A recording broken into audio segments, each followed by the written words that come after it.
Yeah, all right. This is cool. This is fun. Big Oscar year for the whites. Dude, I'm sorry. It's a good year for movies, and it was a good year for fucking for the Oscars. Stop. I hate that like conservatives have now okay. Conservatives have now become the most annoying fucking guys out there who they always were, obviously, but now they're doing the exact same thing that like annoying liberals were doing, but this time from the conservative side. So it's doubly annoying because at least the liberals had like empathy and morality on their side. Conservatives are just as smarmy and just as annoying in their identity politics, and it's also immoral. So shut the fuck up. It's just like doubly shitty. It's doubly shitty. How did you do this? How did you arrive at the worst possible fucking position on this issue? Like, they went from Oscars so white, Oscars so woke to like, Oscars literally so white and it's awesome. Shut the fuck up. Just make movies, watch movies, enjoy movies. I'm sick and tired of this fucking nonsense. Oh my God. Oh my God. Oh my God. They are the rad libs now. Just fucking enjoy shit. Why can you not have fun at all? Why? Why is it like impossible to have fun? Movies bad though? No, they're not. Movies very good. This year, great year for movies, even though there was massive fucking strikes happening. And this upcoming year now, 2024, already started out with a goddamn banger with Dune 2. Okay? Movies are back. And everyone is saying it. Everyone is saying it. Once I saw Barbenheimer double feature, I was like, that's it. Movies are fucking back, baby. They're back. They are. Whether you like it or not, they are so back, okay, in a big way. Doing two bitches at the same damn time, that's what I'm talking about, dude.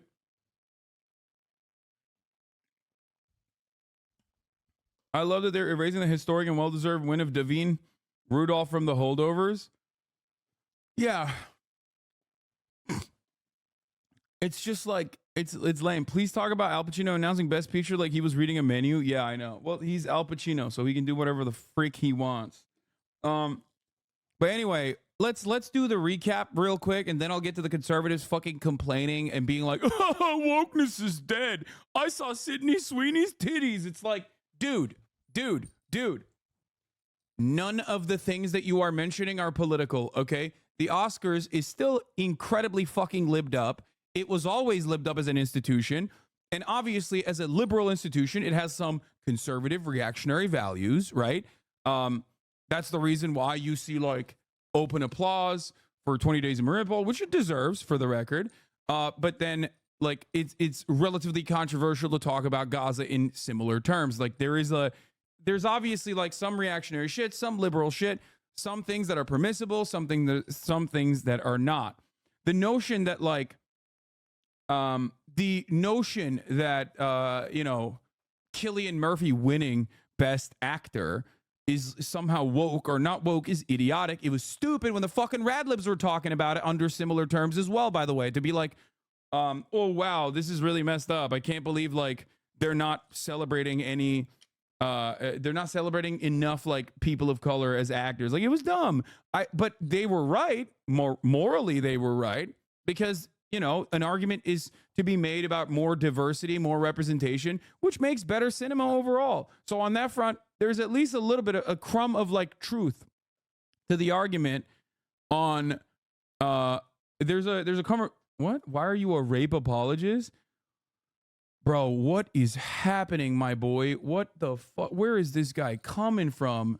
I'm talking about the Oscars. This motherfucker said, why are you a rape apologist? Are you okay?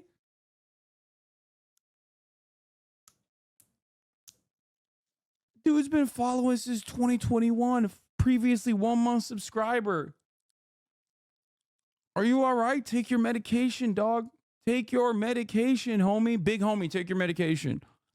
You need your medication.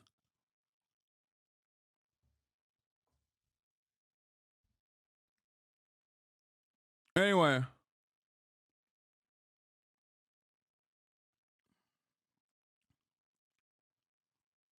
This is what happens when you start dodging the free subs. This is why you shouldn't watch Poor Things. It's the New York Times article thing. Are they saying that white people are better? Everything by default should always get the awards. Aren't they just admitting to be racist? I mean, they are always admitting. that they're racist. You know where he came from? I don't know where he came from. Anyway,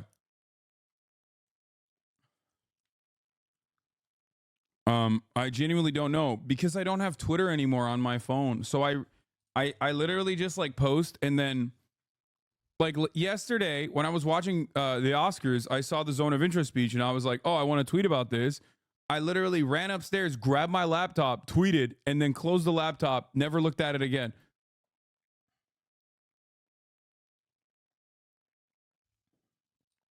I only have Twitter on my desktop and my laptop. I don't have it on my phone anymore. You still have it on your phone? Now it's another app with an X for an icon. Yeah, good one. Yeah. Why not? Because it's just like an incredibly right-wing shitty space and I feel like it makes me feel bad. That's it. That's literally it. I just like I constantly am seeing awfulness all the time. And like as a part of my job, I already have to read a lot of awful shit anyway. And I was thinking like, God damn, why am I so like I don't think it's good for my brain to constantly see like right-wing propaganda all the time from like the stupidest people. Why do you use it at all? Because it's still there's still a lot going on there. There's still a lot of discourse on there. There's still journalists on there. I still rely on it.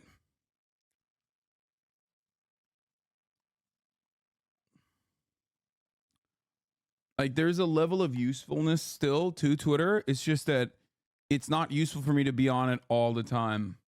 In the past, I felt like it was useful for me to be on it all the time, but I can live without the constant like Nazi propaganda.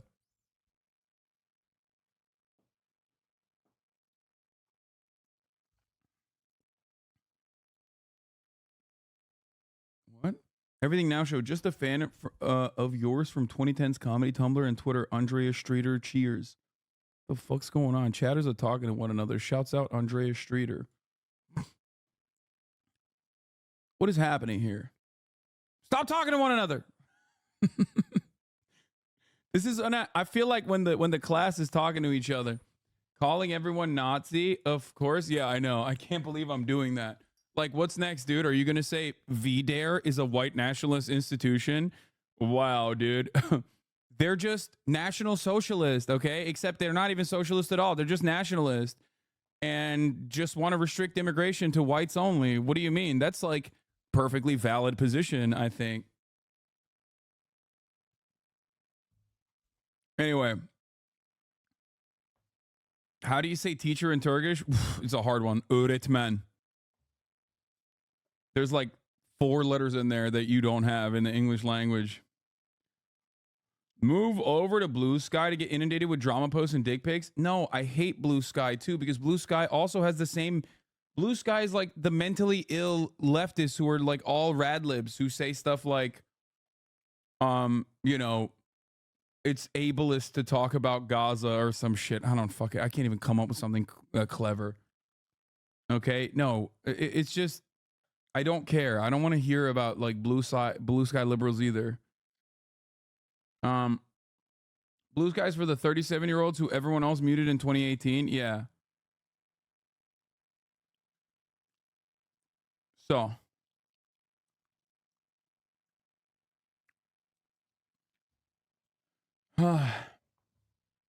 Anatomy of a Fall cast wearing Palestine pins. Yes, everybody was wearing Palestine pins. They were wearing artists for ceasefire pins. Like there was a lot of pro-Palestine messaging, which was genuinely shocking to me, I think. Because like, let's be real, dude. Oscars is like one of those institutions that's ride or die, okay? Not for Israel in general. I'm talking like whatever the American State Department says goes. After all, these are institutions that literally work with the military, right? Like, and do a lot of promotion for the military. So seeing a lot of the actors beyond like the Mark Ruffalos of the world, who you expect to be like woke, it was cool. It was really interesting. It was cool. It was cool to see. I think it speaks to how unimaginably cruel the situation is. That like you have more people now demonstrating the bravery of taking on a position that is like anti-Israel and pro-Palestinian. This is, I think a lot of people were afraid after October 7 to say anything for understandable reasons because it was very brutal, it was violent, and it was something that shocked people to the core. But seeing, what?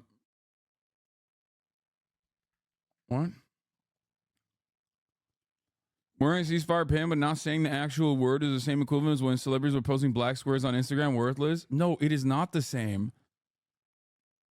Of wearing black squares on Instagram. No, I don't think so at all.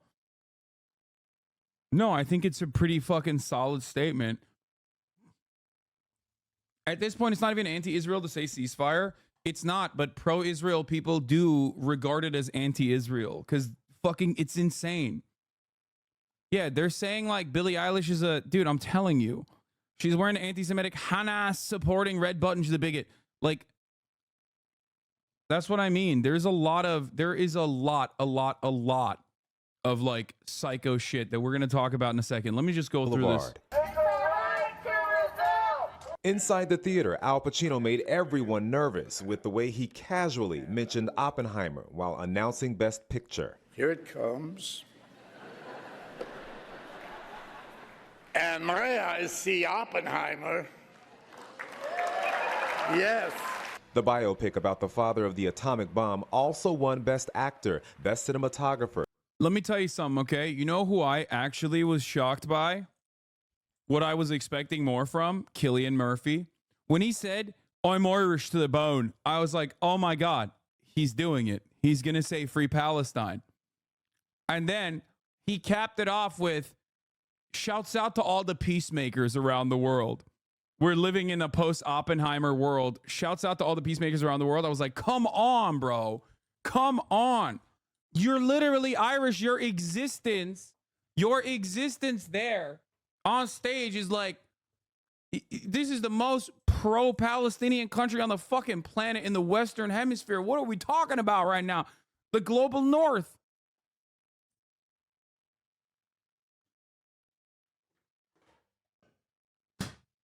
When someone says, I'm Irish to the bone, I immediately assume, okay, he's about to say some shit about Palestine. That's what I think.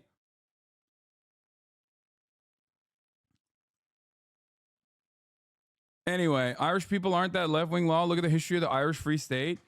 Irish people, left-wing, right-wing, doesn't matter, have historically been in support of Palestine. Like, it doesn't matter. You can be like homophobic and anti-abortion, right?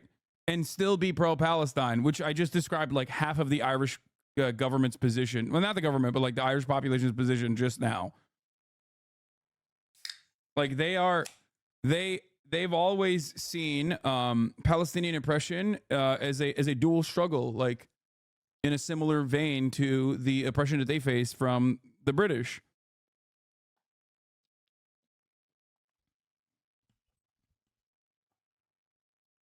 That's it. Nah, Quebec is the most free Palestine country in the West. Maybe because of Denis Villeneuve.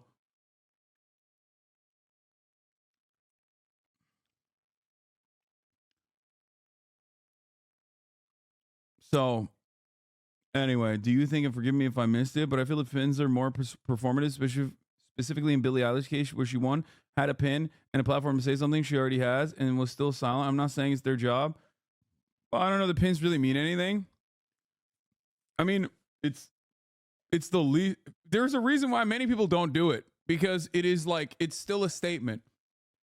Hollywood is, and as we know, as I've covered extensively, allergic to any mention of like Palestine. Hollywood across the board is very reactionary towards Palestinian struggle. Look at what fucking happened to Melissa Barrera. They made an example out of her. Okay? I've already told you, like, listen, I have experienced it myself personally from people who have literally been like, yeah, you got to fucking dial it back, big dog, on the Israel-Gaza stuff. You know, it's a little too hot for us. You know, I've told you this. Yeah, people get blacklisted and shit.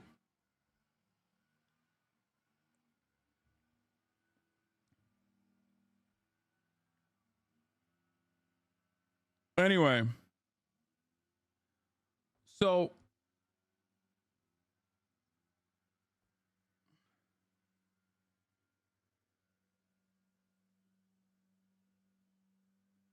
where was I? No Hasan biopic coming anytime soon. Yeah. I think it's a good thing overall. I do definitely wish that more people would speak out. I wish everyone had like a zone of interest type speech ready to go, locked in the chamber. Don't even try it. Down. Good girl. They gave one of the worst movies the most overt forms of propaganda best picture, The Hurt Locker. Exactly. Like, Hollywood isn't like pro-Israel in the anti-Semitic conspiracy way either, by the way. It's like pro-Israel in the most like State Department propaganda ways possible. There are certainly a lot of people who are hyper-Zionist, like ultra-Zionist across the board. And then there are woke kings like the guy heading the agency that I'm with who are liberal Zionists. Like Ari Emanuel. True. Very much anti-Netanyahu. That's right. Ari is anti-Netanyahu. So just remember that. Anyway. Maybe that's why I haven't been dropped. But yeah, the Ukrainian documentary speech was very tense. I thought it was very good. I get what he was saying. He said that I wish I didn't have to make this movie. I wish I never got this Oscar. I would trade it for Russia not invading Ukraine in a heartbeat, which makes total sense. Killian's politics have been well known for many years to those who just learned his name because of Oppenheimer. I get it. No, that's why I said, that's why I'm shocked because of his politics. That's why I'm shocked that he didn't say anything. And he went with the cowardly route by being like, I'm Irish. Shouts out to the peacemakers.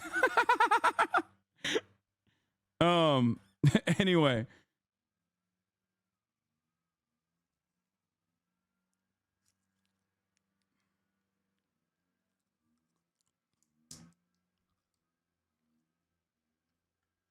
Yeah. Best Score and Best Director. And Robert Downey Jr. By the way, Oppenheimer deserved it. Anybody that says it didn't is a fucking liar, okay? won Best Supporting Actor for his role in the film. It's his first Oscar. My his career has included a series of arrests for drug-related charges and a year in prison.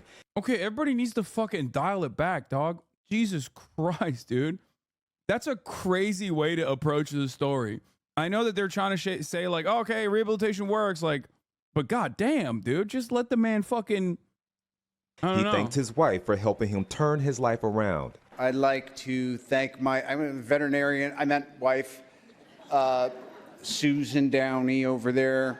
She found me a snarling rescue pet, and you love me back to life. That's why I'm here. A stunned Emma Stone won Best Actress for Poor Things, her second career win in the category. And Barbie, the highest grossing film last year, took home 1 Oscar.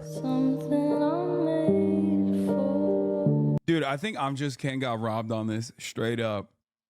I think I'm Just Ken was such... I'm a loyalist of I'm Just Ken.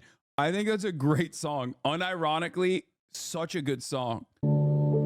Billie Eilish and her brother Phineas won for their song What Was I Made For? Eilish is now the youngest 2-time Oscar winner ever at 22.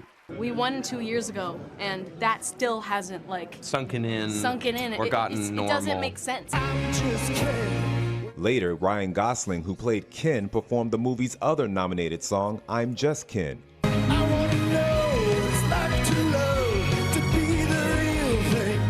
Dude, Ryan Gosling is crazy, dude. He is so fucking. This performance was phenomenal. There was a lot of like mid performances, I think, of that night. I really thought this performance was great. He is very talented. He is. The performance included guy. 3 dozen backup Kens. I'm just kidding. Anywhere else I'd be And an appearance by Slash from Guns N' Roses.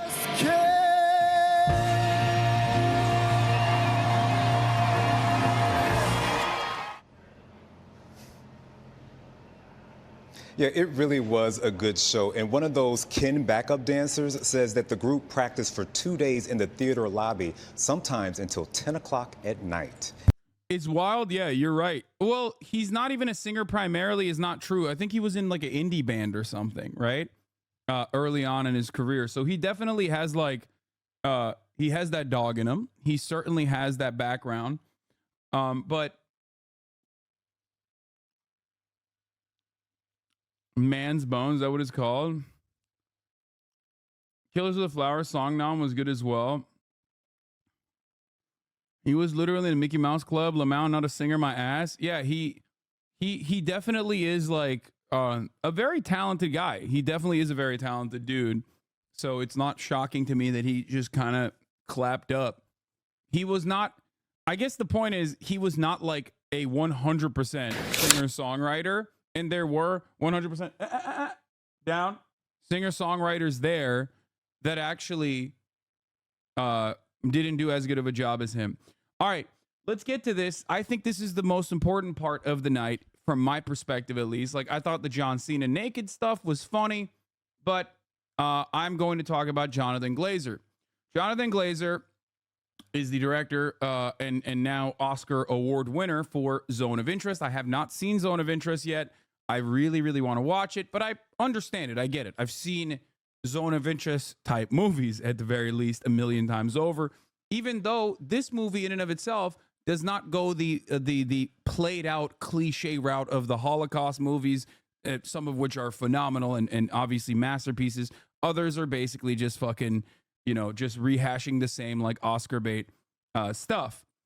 Jonathan Glazer wrote a movie or made a movie about off a book about the banality of evil and also the interest that the self-interest that people demonstrate even in times of like intense cruelty.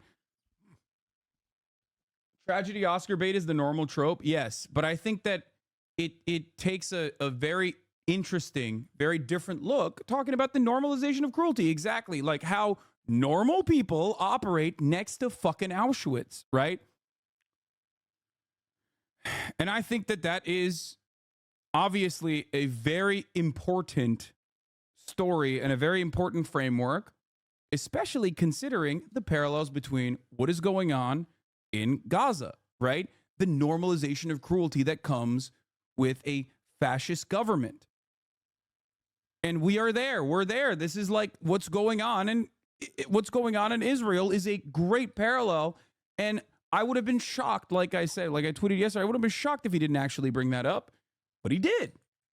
And for that, a lot of people are yelling at him, as a matter of fact. By the way, thank you, Majority Report, for the raid. Hope to see Sam Cedar, Uncle Sam, soon.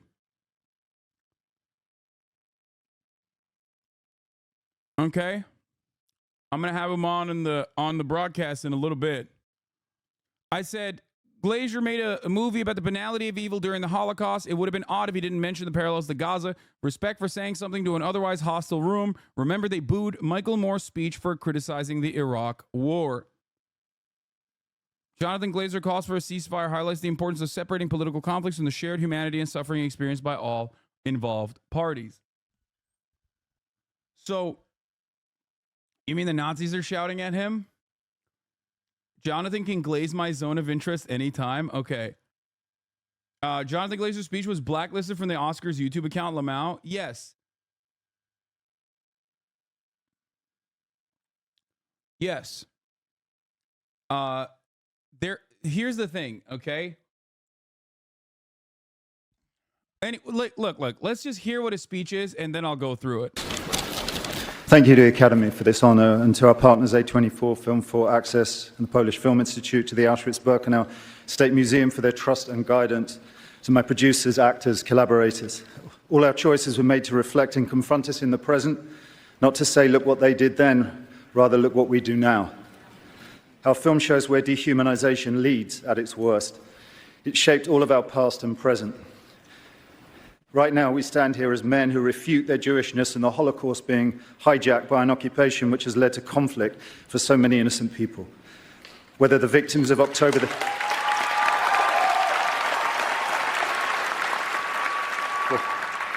Whether the victims of October the 7th in Israel or the ongoing attack on Gaza, all are victims of this dehumanization. How do we resist?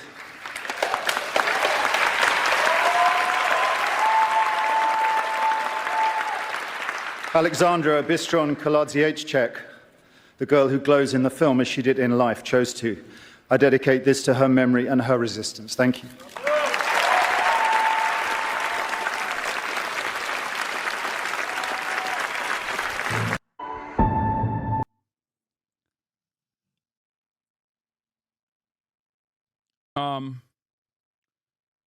I mean, why is saying it on the stage so important? The people that watch this shit are sheep anyways? Dude, what are you talking about? First of all, that's like the majority of the planet. Everyone is a sheep, okay? The entire point is waking up sheep. The people cheering and clapping aren't the Americans. Let me fade out. Yeah. So I think that was a massive deal, okay? That was a massive deal. It's the biggest stage. His movie directly talks about it.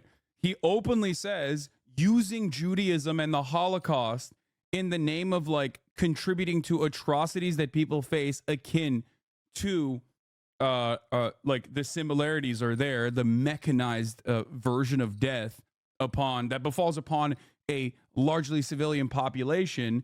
Like it's a perfect take. Okay. It was a very brave thing for him to say.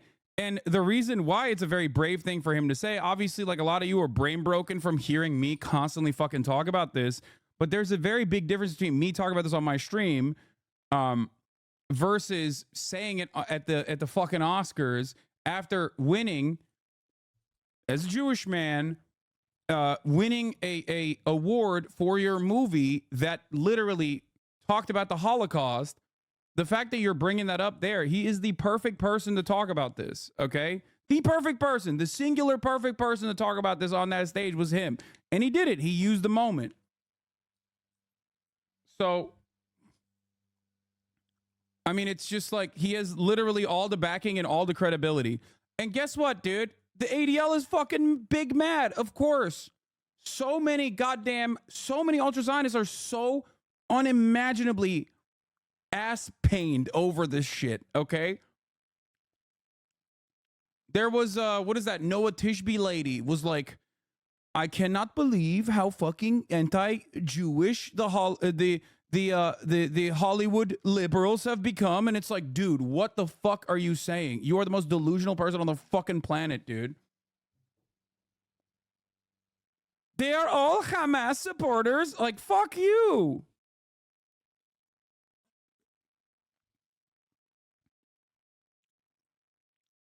Anyway, ADL, Times of Israel, accepting Oscar. Glazer says, don't use our Jewishness and Holocaust to justify Gaza war. Director of award-winning The Zone of Interest Holocaust movie laments occupation, dehumanization in Israel and Gaza. Several celeb wear pins calling for ceasefire. As widely predicted, Oppenheimer, the biopic of Jewish nuclear scientist J. Robert Oppenheimer, swept a number of categories of Sunday's Oscars, including Best Picture, in a year unusually heavy with Jewish nominees. But the most talked about Jewish moment of the night came courtesy of Jonathan Glazer, writer-director of the cerebral Holocaust drama. Dude, it's kind of funny. I just realized that, like, two dudes that were up for Best Male Actor were two Gentiles that were portraying themselves as Jewish men. I didn't even put that together. That's crazy. You had fucking Bradley Cooper and Cillian Murphy. That's wild. Anyway, there was an end Jewish hate commercial during the Oscars too. Yeah, exactly. There was like there was a literal like anti-Semitism ad and everything. Standing alongside producers James Wilson and Len Blavatnik during his acceptance speech for the Best International Feature, Glazer, who is Jewish and came to Israel on a 5-month program with a student at London Jewish Free School, denounced Israel's occupation of Palestinian territory, which he said had led to dehumanization that had affected both Israelis and Palestinians. Our film shows where dehumanization leads at its worst. It's all shaped all of our past and present. Right now, we stand here as men who refute their Jewishness and the Holocaust being hijacked by an occupation, which has led to conflict for so many innocent people, whether the victims of October 7th in Israel or the ongoing attack in Gaza. He added to the applause and cheers. This part is really important. Okay? He is directly pointing out the atrocities of October 7 and laying the blame in the hands of the Israeli occupation where it fucking belongs. He is right to say this. This is the correct take. This is a take that would get you fucking blasted a couple months ago. Okay? This is a take that I've had since day fucking one that like the Harvard student coalitions had as well and got punished for it, like aggressively punished for it.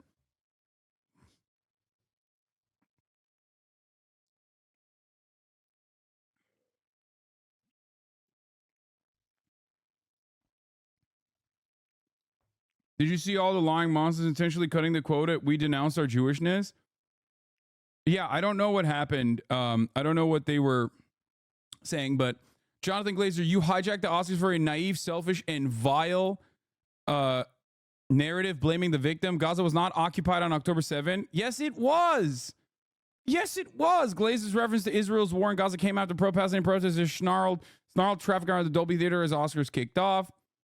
In a previous acceptance speech last month, Wilson criticized innocent people being killed in Gaza as something people should face head on rather than from behind. The walls we construct in our lives, which we choose not to look behind, in an allusion to the film's depiction of Nazis and their families as willfully ignorant of the murder of Jews just beyond their gardens. So the entire fucking point of like Zone of Interest is literally you can smell the crematoriums in Auschwitz.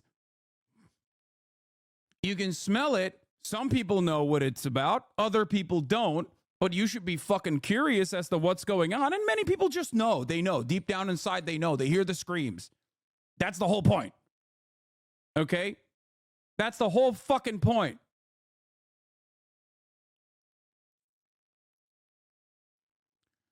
Variety should really correct this. This is not at all what Jonathan Glazer said. It's missing some key words. Right now, we stand here as men who refute their Jewishness, whether the victims of, yeah, what the fuck? They misquoted them? Jesus Christ, this hard?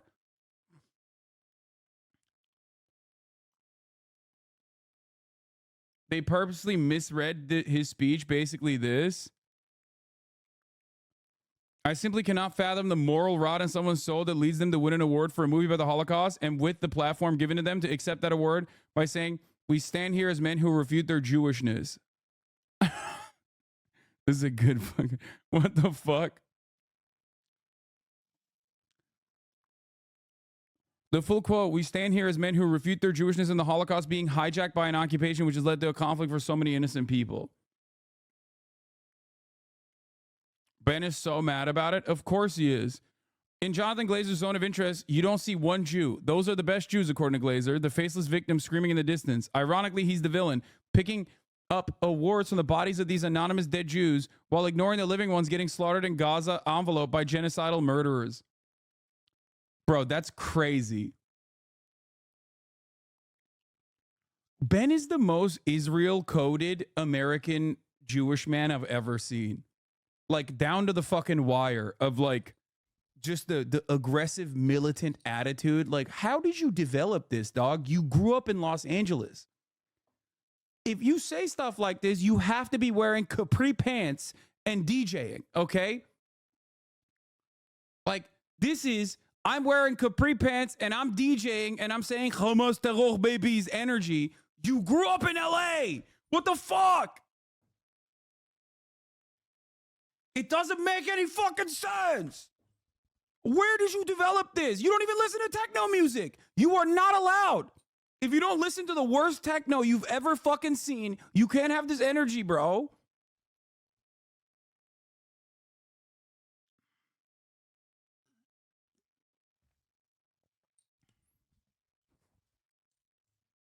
He went to Walter Reed Middle School and a Jewish high school. That's where he got it. No, but it doesn't matter. It doesn't matter. This energy is like, this energy is straight up like a very right-wing Israeli energy that Ben should not have at all. Okay, that's my point. Like, this is like learned behavior.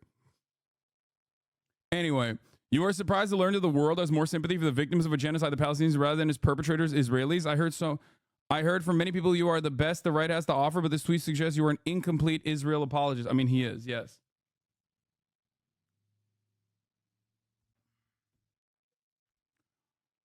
I'm a little confused what he means by refute his Jewishness. Can you explain what he was saying a little? Yes, he's saying we refute our Jewishness and the Holocaust being used by Israel. He's not saying he refutes his Jewishness. He's saying he refutes Israel's utilization of Judaism and the memory of the Holocaust to do a genocide.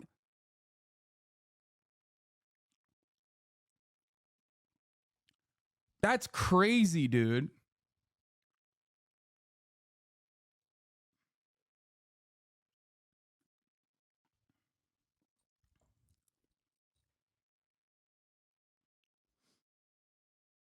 Did you see the guy who tried to dedicate Glazer's Oscar to Israel himself? I dedicate Jonathan Glazer's Oscar to the brave and brilliant men and women of the IDF and the state of Israel. Don't stop till the enemy is defeated. Zionists undefeated and finding new unique things to steal. Like, what do you mean? Nah, I don't care. I don't care what the movie's about. Nah. La la la la la. I can't hear you. It's actually about. I've decided it's actually good. The movie is not telling me what I think it's telling me. I will refuse to learn. It's my Oscar now. Fartlow came out hot. I woke up this morning and felt unbelievable despair about Hollywood. For years, I felt it is a bad place. Okay, I'm doing her accent correctly because remember, she is Scottish, okay? She's Scottish. Eve Fartlow is Scottish. I have witnessed firsthand several times how this epicenter of popularity treats people with courage. Last night, it rewarded people with cowardice. Jews who refute their identity were applauded on the Oscars podium. Non-Jews who wore red pin badges celebrating Jewish lynchings in the name of peace were photographed having the night of their lives. Hours later at Vanity Fair, Mark Ruffalo said humanity is winning. No, Mark, humanity is not winning. Ego, money, and power is. Oh, Jesus Christ, dude. Yeah, that's what she sounds like. Look it up. That's literally, yeah. Another banger from Eve Fartlow. Remember that former banger from Eve Fartlow where she said, just left a massage therapist, saw a free parking sign, thought that the sign said free Palestine. Us Jews are tired. Free parking. Jews are tired. Yeah, Amber Heard's bestie. Oh, yeah.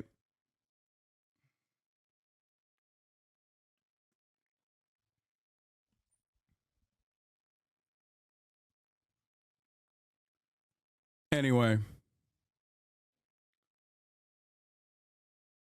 You have Brianna Wu falling for Hasbara stickers.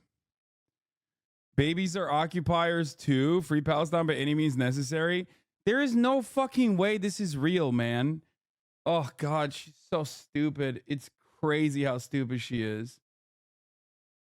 Wait, what? I don't want to go after him publicly, but the concept of baby settlers recently popularized by the #1 Twitch streamer.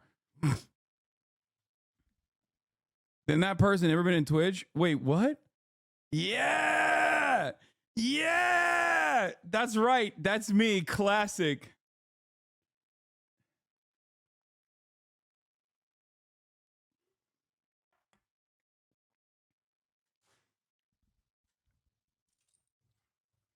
Thank you for acknowledging that I'm the #1 Twitch streamer on the planet.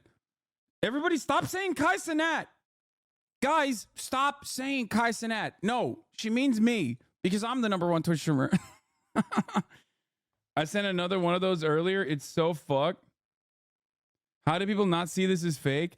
Yeah, dude, because okay, how much you want to fucking bet this is literally a Black's Rule moment from some Hasbara operation? You only fall for this if you are A, the dumbest person on the fucking planet, like literally just like barely kept alive by modern medicine, or B, you have a lot of motivated reasoning to feel like it. Okay, like you feel like that is exactly what Hamas is all about. That is exactly what the Palestinian struggle is all about, and therefore this is just like reinforcing your fucking biases. That's it. Is Brianna subsentient or evil? I think she is literally a unique case where she has a little bit of both. I do personally think she is a little bit of both. Like on the one hand, I think she's very, very, very dumb, considering some of the things that she said, including, but not limited to, talking about Moses parting the Red Sea as though it was a real historical event. She did that. That was crazy. Right? So stuff like that leads me to believe that she actually is kind of dumb and not actually, or Houthis, that was another good one. Like stuff like that makes me feel like she's not acting, right? Like she is actually kind of very stupid.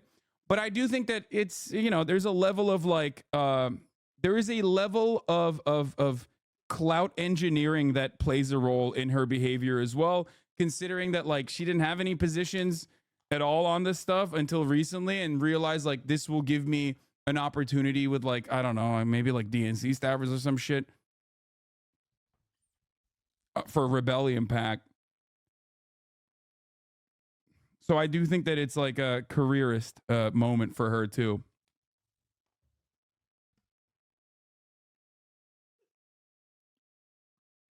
Anyway.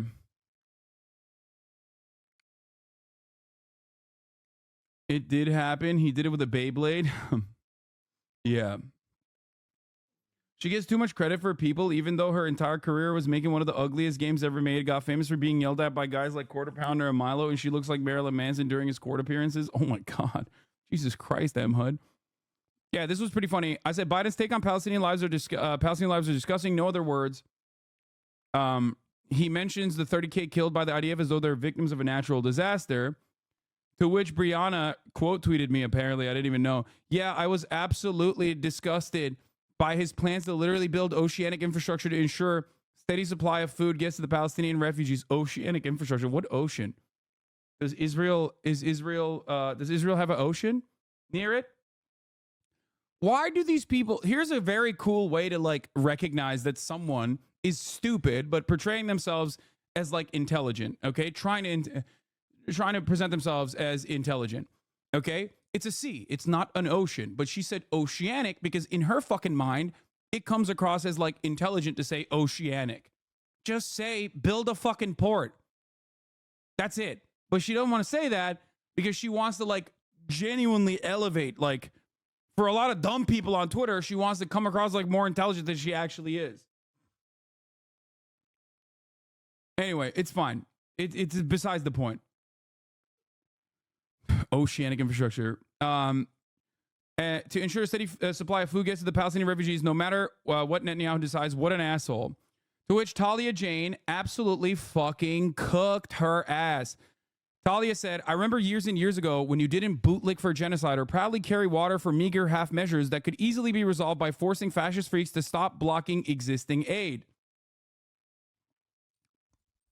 You at least tried briefly to be for the people. I am for the people. The difference between us is I think Jews are also people. The difference between us is that I'm an actual Jew telling you you're on some fascist dog shit. You're a Shonda Goy selling yourself out to chase temporary approval by whoever will give it. For now, ethno-supremacist extremists, knowing deep down inside, none of them will have your back when you need someone to defend your rights. When they're on the chopping block, you will not be remembered. You sold your soul. You're an empty, A tool, a replaceable glass gleefully being filled by arbiters of hate on the comical delusion you're doing anything remarkable, a paragon of uselessness. Why did you block me, Brianna? I thought you said you believe Jews are people. Am I not a person? If you prick me, do I not bleed? Holy fuck. God damn. Talia fucking absolutely destroyed her. Talia, for the record, was the one who exposed the Tyler Oliveira shit early on. Remember Tyler Oliveira, the YouTuber that we looked at, who was like talking about how he was interviewing random New Yorkers about the Jewish tunnels and also immigrants somehow that are connected. Okay, but yeah, it was great. And she toasted Brianna pretty aptly. She might be in here right now. She's great. She broke the Aaron Bushnell story as well. Yes, that's right. And also did a really good job with that as well. She was very careful and considerate. Got consent from Aaron's family before revealing the footage, and literally said that like Aaron wanted this footage to be out there, and Aaron's family wanted this footage to be out there as well. She's great. Quiet. So yeah. Okay. We're gonna move on from this. Fucking Ben, dude. I don't know. I just like it's so ridiculous, dude. Anyway, much respect to Jonathan Glazer, like I said. What a fucking G. What an absolute G for openly coming out there and being like, listen, not in our name. This is bullshit. Okay. I have so much respect for a dude who was the most qualified to talk about this on stage. And now everybody's yelling at him. The ADL, which is a fraudulent institution at this point, okay, ultimately, in its inception, it was for a very good cause. Obviously, anti-Semitism is horrible and should be stopped. ADL is now Apartheid Defense League through and through, okay? Apartheid Defense League to the goddamn bone, okay? Holy shit. She's in here. Law, hi again, Hasan. Hope you're having a lovely day.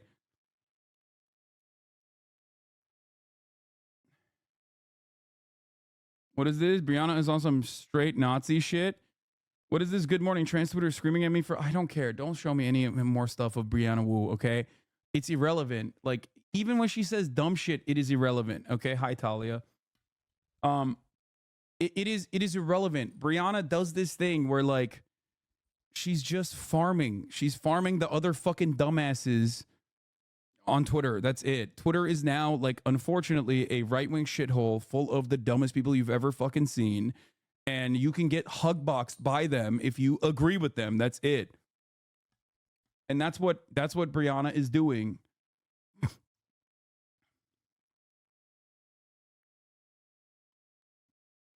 What is this? Michael Rappaport? Let's go. My goat. Why do you weak ass as a Jews have Jewish in your profile? Yeah, tell it to him. Tell it to him, Michael. He's the beacon, the paragon of strength, dude. Yeah. God, I love him. At least he's like, out of all of the Hasbara ultra nationalists out there, I think Michael is the most tolerable. He sucks so bad, but like at least he's watchable. You know what I mean? Brett Gelman, unwatchable in my opinion. Amy Schumer, unwatchable. But when Michael goes off, I'm like, that's my guy. File or Jew for ceasefire. I'm a Jew for... Like, he always seems like he's going to do a rap battle for defending Israel. It's like, any one of you that wants to take it up, I will fucking put the mic on and do a rap battle for Israel. Do you understand? Yeah. They call it a genocide. But the real genocide was October 7. Recognize. If you don't like techno music, you can fuck off. Palestine in your profile, huh? Why do you feel the need to explain that? You think you get good guy points for that bullshit? It shows how much you care. No, dude. No, it's because people genuinely have, like, I know this is really hard, okay? I know this is really hard for you to comprehend because you're a piece of shit. But people, okay? But other people legitimately look at that and go, that's fucking insane, okay? That's really bad. And they probably have a real distaste in Israel doing all of this stuff while simultaneously saying that they're doing it for Judaism when it is so far removed, okay? That's the difference. Or how evolved you are from all the other Jewish people. Yeah. Hamas is being a sucker MC, yo. You weak-ass, self-hating. You have no knowledge of self. You could post as many watermelons and flags and explain this, that, and the third. But know this. Okay. If you were in Israel on October 7th, you would be raped, kidnapped, murdered, and had your homes burnt down with you and all your Jewish family in them, just like all the other Jews. If they had a chance, those radical jihadists, to get... So like when on October 8th, victims, survivors from Kibbutz Be'eri, when they were saying that this is a direct consequence of Israel's apartheid, Israel's occupation, okay? Is Michael Rappaport owning them in the marketplace of ideas as well? He's like, you're a fake Jew, unlike me in New York, safe and sound, right? Like they were saying it too. It's just so, it's ridiculous. It's ridiculous. Glazer is a descendant of survivors of the Kishinev pogrom, which was one of the major justifications used for the Zionist movement and the need for a Jewish state in the early 1900s. Get their hands on you. Never, ever, ever, ever, ever forget. You could post all you want, but if they had a chance, they would treat you as a Jew, you weak-ass, embarrassing. I think that like the notion, and this is like very real in ultra Zionist circles, like if you criticize Israel, you're just like anti-Semitic, is just so damaging to the discourse, and it's completely shut off some people from like from basically seeing the light in this situation. It's just like there are a lot of people who saw the atrocities on October 7. It broke their brains, and they were just like, "I'm done. No, it's over. I'm looking for only people who agree with me, and anyone who disagrees with me on this issue it must be straight up an anti-Semite." And it's like, no matter how many Israelis, Jews, Holocaust historians, like no matter who is like, hey dog, this is an apartheid, he doesn't want to listen to it. Okay, that's it. No more information can come in. Exactly. It's just I'm shutting out anyone that opposes this take. Anyone and everyone. All right, let's listen to the Jimmy Kimmel monologue, opening monologue, briefly. Not even other Jewish people. Yeah, don't. That's what I'm saying. It doesn't matter. It doesn't matter. Like, I see it. Like, I've heard it. I've heard it myself. Like the treatment of anti-Zionist Jews as though they're like self-hating Jews is an inherently anti-Semitic thing to say. Like calling them capos and shit. And it's crazy. Anyway. What is this? To be honest, I think Dan is only seeing half the picture. Okay. That's a good one. Bars. Dan is always seeing half the picture. I hate Jimmy Kimmel. Did you see Emma Stone call him a prick? Emma Stone should be celebrated and defended and cherished. She's incredible. She must be protected at all costs. Anyone that hurts her, anyone that hurts her, I will stand in their way.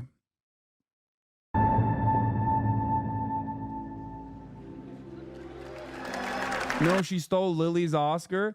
Honestly, I think like, dude, I'm saying this partially because of her speech. Like, I thought she was very I thought she was being very real. She was fucking bawling her eyes out, trying to hold her tears back from all the emotions. Don't forget, you'll always be Jewish. The world will never let you forget. So support the genocidal state. Is that what Michael Rappaport said? I don't know. Anyway, here. Also, I forgot to run the top of the hour ad break, so I'm running it now. And you can subscribe to avoid seeing those ads. The 3-minute ad break at the top of the hour. You're so beautiful.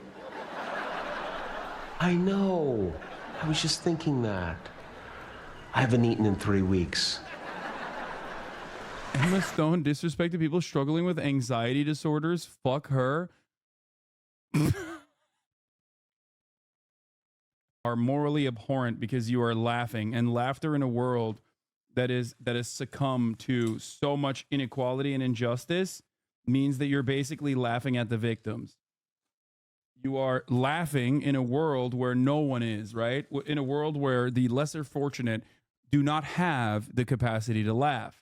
So if you have fun, if you enjoy things, you are basically enjoying the death and destruction all around you. That's how I see it. That's what being a leftist is all about. Yeah, the more we suffer, the better we are. Can we talk about the Oscars? The 96th annual Oscars were held last night in Hollywood. If you couldn't stay up that late, Oppenheimer came into the night with 13 nominations. And if you couldn't stay up that late, fuck you mean? It started at goddamn 4 p.m., dude. The fuck? It started at 4 p.m., 7 p.m., okay? 7 p.m. Eastern. Who can't stay up past 7 p.m. Eastern? What the fuck?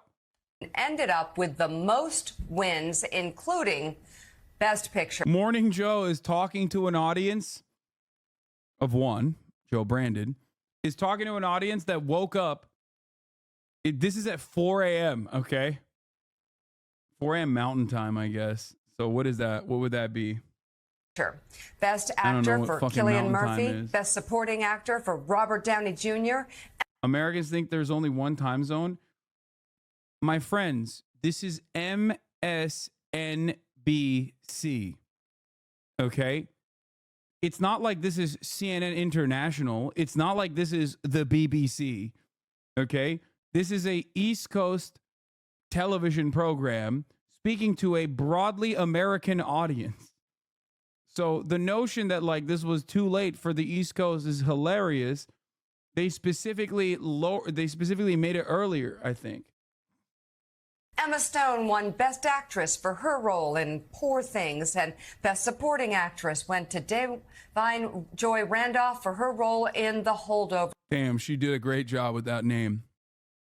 That was amazing. The Oscars also featured show-stopping performances from singer Billie Eilish and actor Ryan Gosling, both performing songs from the Barbie soundtrack. And at the end of the night, Jimmy Kimmel took a minute to read former President Trump's reaction to his hosting.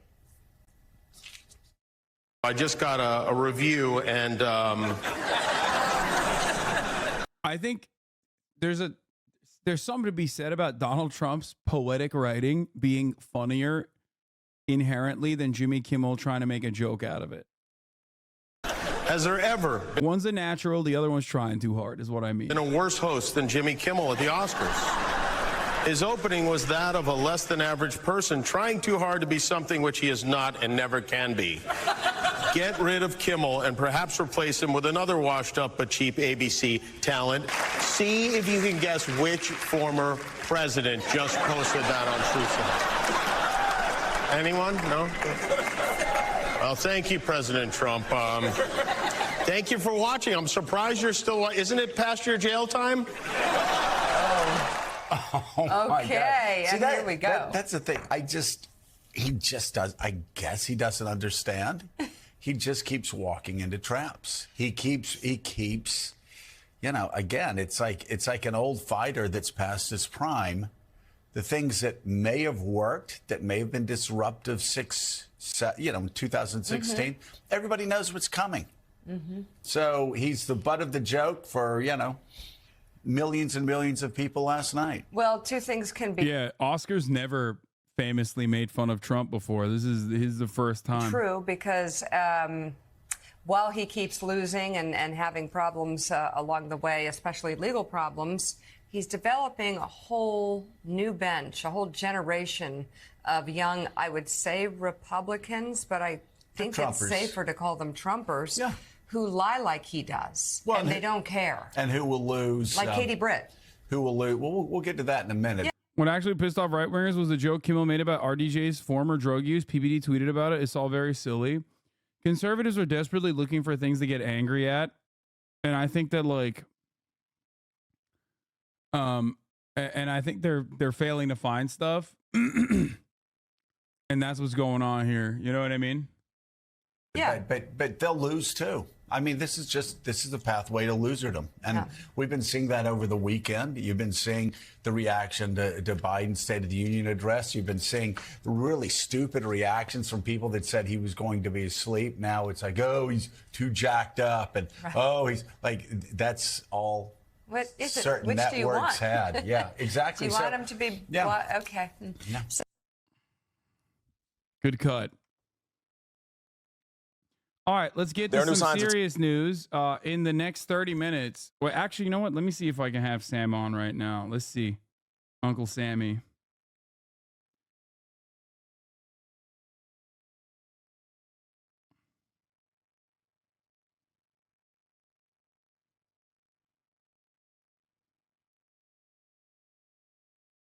Hold on. All you need.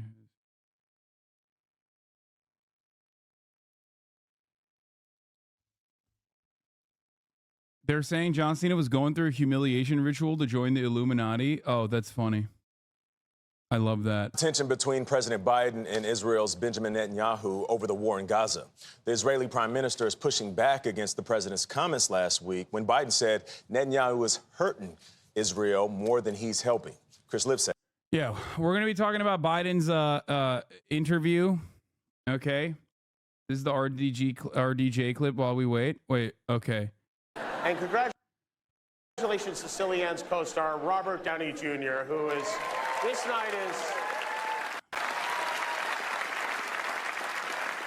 is the highest point of Robert Downey Jr.'s long and illustrious career. Well, one of the highest points. But Robert has been was that too on the nose, or was that a drug motion you made?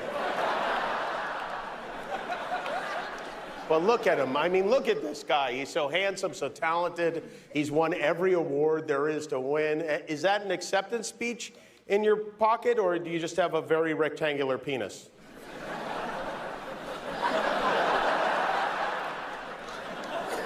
What is...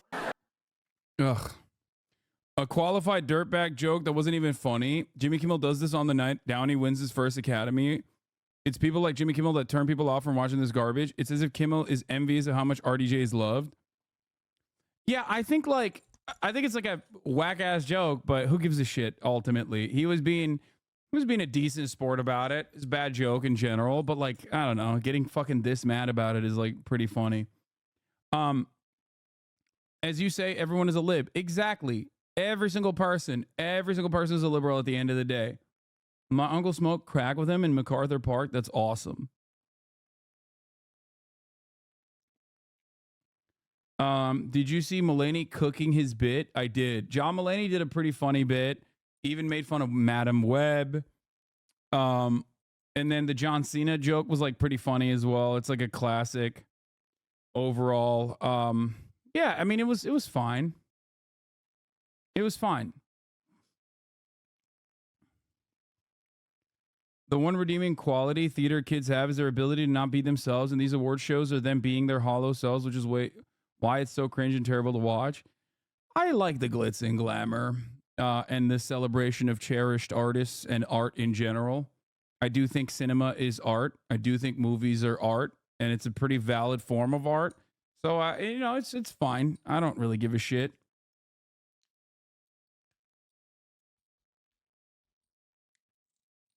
I have not personally seen, Nolan's, speaking of art, Nolan's bit about it was pretty good too, saying that this is a 100-year-old medium, and the fact that like they are cherishing, like he said he doesn't know where it's going to go. Like imagine theater or painting 100 years in. Who knows where this will go? But the fact that you think I have played a significant role in this process is phenomenal. And I thought that was really cool. Like that was a great testament. That was a great statement in general. Oppenheimer has really made me forget that he made Tenet, is what I mean. It's just great movie overall. Totally made me forget that he made Tenet and is secretly trying to make everyone as deaf as he is, personally. Oh, Tenet is great. You are just wrong. Yes, dude. It's so great. It's so sick. I love watching Memento with worse and increasingly worse audio. I love watching a phenomenal movie and in worse versions of the same movie that is phenomenal.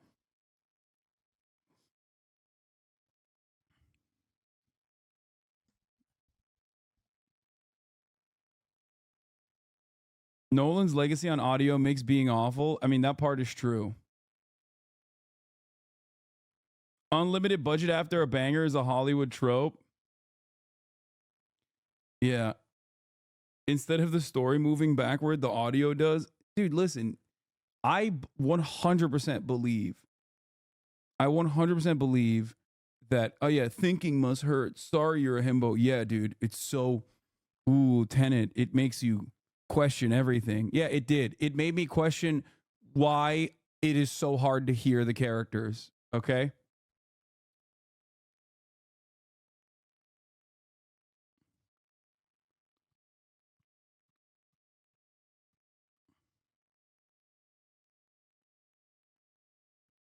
On OTT platform, the audio is good, but I don't know why in cinema the audio is pretty messed up. No, it wasn't pretty good. I watched it OTT platform.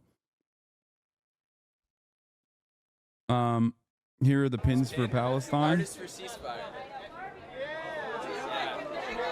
Guys, in the center. Straight ahead right here, please. Thank you. And Billy right here, Billy. Guys, together, straight ahead. I'm looking right here. Smart, right here. Yo, bro. This pin? I watched Tenet's IMAX reissue. Was just as bad in the theater.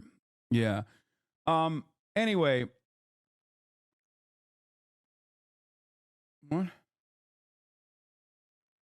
Seen people reacting to the pins because of this? Is this accurate? I'm out of touch. What?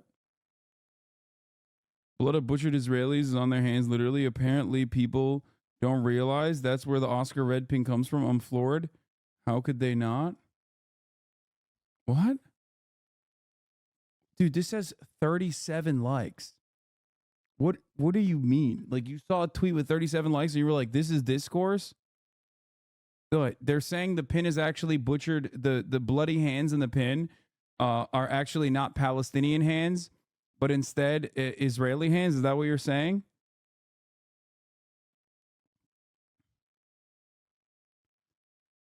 Most celebrities wearing red pins don't know that the image of the red hands is associated with one horrific event imprinted in the minds of Israelis and Palestinians. The 2000 Ramallah lynching of Israelis. This symbolism isn't a coincidence.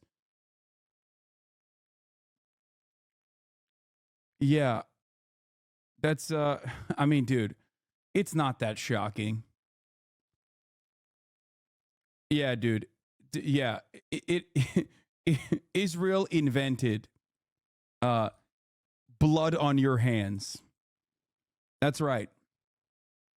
Just like it invented falafel, just like Israel invented shawarma, just like Israel invented hummus, Israel also famously invented, you have blood on your hands. The statement. Yeah. Yeah, it's just, Israel invented feta cheese, coffee, baklava, and also the blood on your hands. You have blood on your hands. The The way they're scrambling for PR points is insane. Like, that's not what this pin means at all. Yeah. Yeah, before the year 2000, when Israel invented "you have blood on your hands," no one ever said it. Chad is asking where Sam Cedar is. He's currently about 11 miles away. He's live streaming his rollerblading to Hasan's at rumble.com/themajority report/live. Yeah.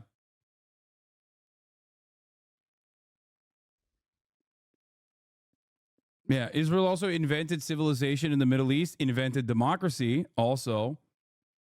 Yes. 1948. The year that democracy was invented.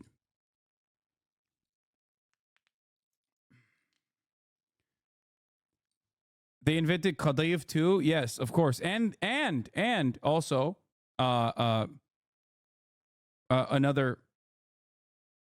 another thing that Israel invented was the keffiyeh.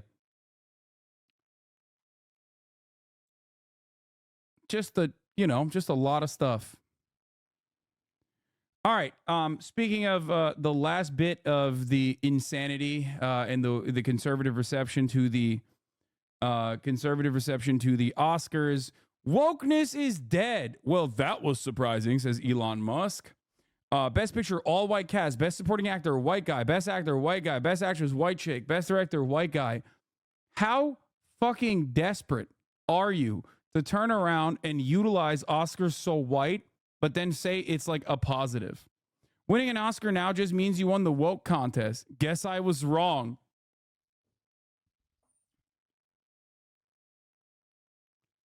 And then, of course, you have the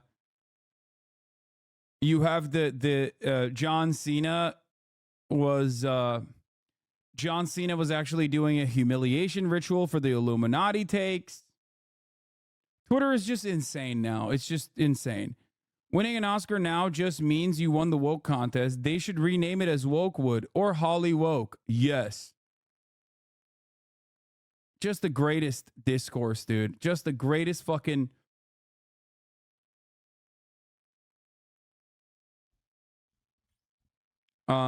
Just a bunch of like very dumb people who are only creative when it comes to like being incredibly mentally unwell.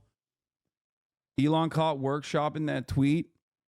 The genius gears turn. Winning an Oscar now just means you won the woke contest. Winning an Oscar now just means you were the best quisling. What? Ugh. Okay.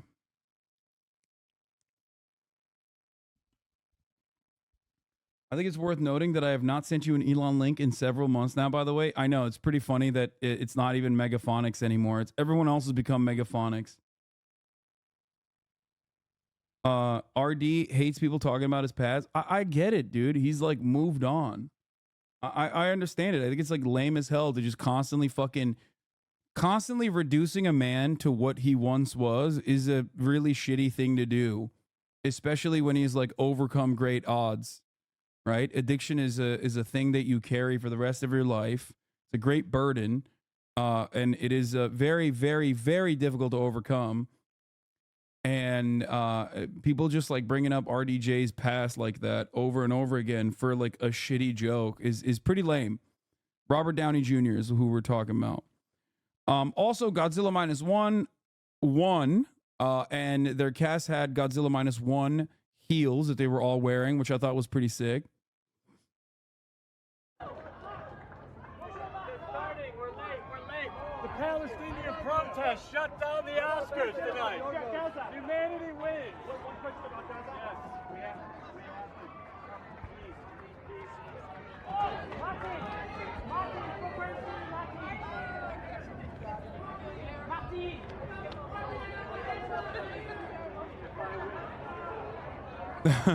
His publicist is like, dude, shut the fuck up. Oh, Jesus. Mark Ruffalo, I mean, is classic.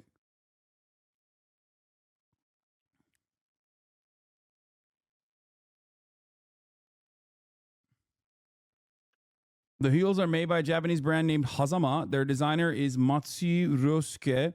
They'll be selling more of them soon. Yeah. I saw them. They were sick. Here are the heels made by Hazama. It is pretty cool that they did that.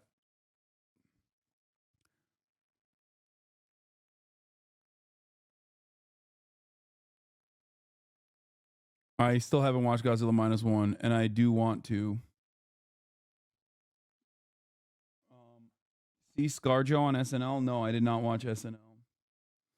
These moments seem small and insignificant, but they matter more than people realize, where everyone chooses to be silent in the face of whipping people from their land. Yeah.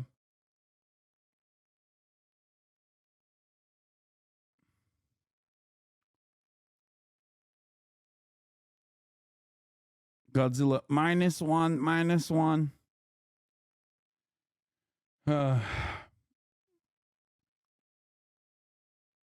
Ben Shapiro Dune 2 is hilarious because he pretty much misses the whole point of the story. I wanted to react to that, but I feel like everyone is going to complain about spoilers if I react to it.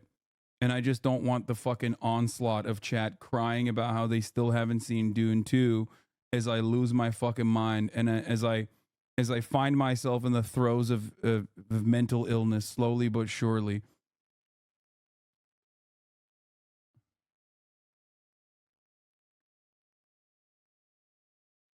It's a fucking book that is 60 years old.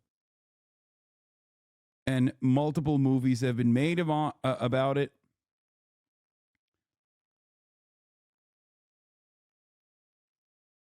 And it's just like look at this. Do a VOD off stream talking about it if you're interested. Thanks, Chat Chan. Yeah, I think I'm not going to do that. I think I'm not going to spend like the 3 hours that I am not live making extra content so that the 300 people who haven't seen it that just want to be annoying will come in to yell about it. We're not going to do it. All right, we're moving on. I've already talked about Dune 2.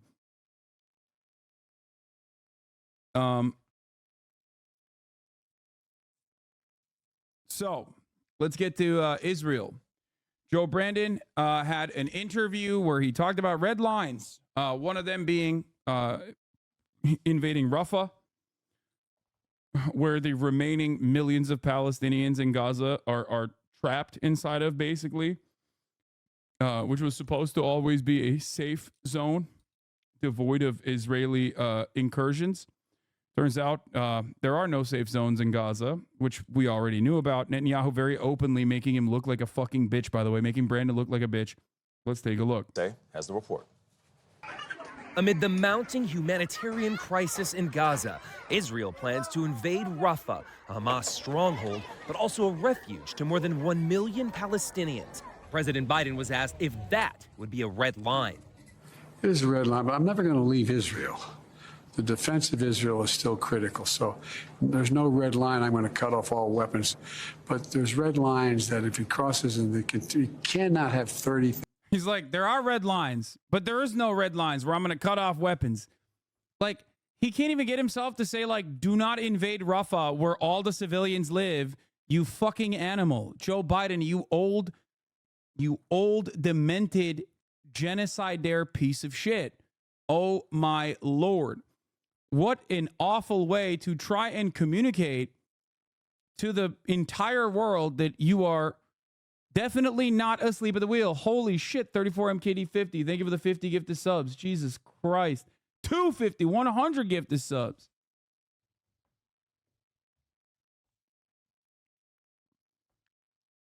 I just don't understand. You are the United States of America.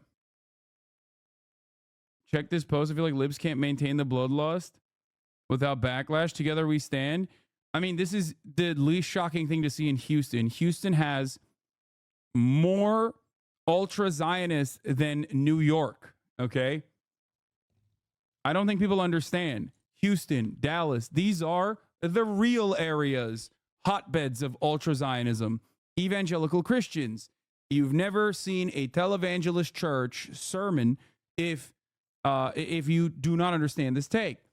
The entirety of the South of the United States of America, the Deep South, every fucking evangelical church is the most ardent supporters of the state of Israel. They are also the number one supporters of the settlements in the West Bank. There is a theological justification from their perspective. We've talked about it a lot. It is not even remotely shocking to see Together We Stand posters out there by some of the most anti-Semitic people, by the way. Yes, I see the graffiti. It says Together We Stand in Genocide. I know.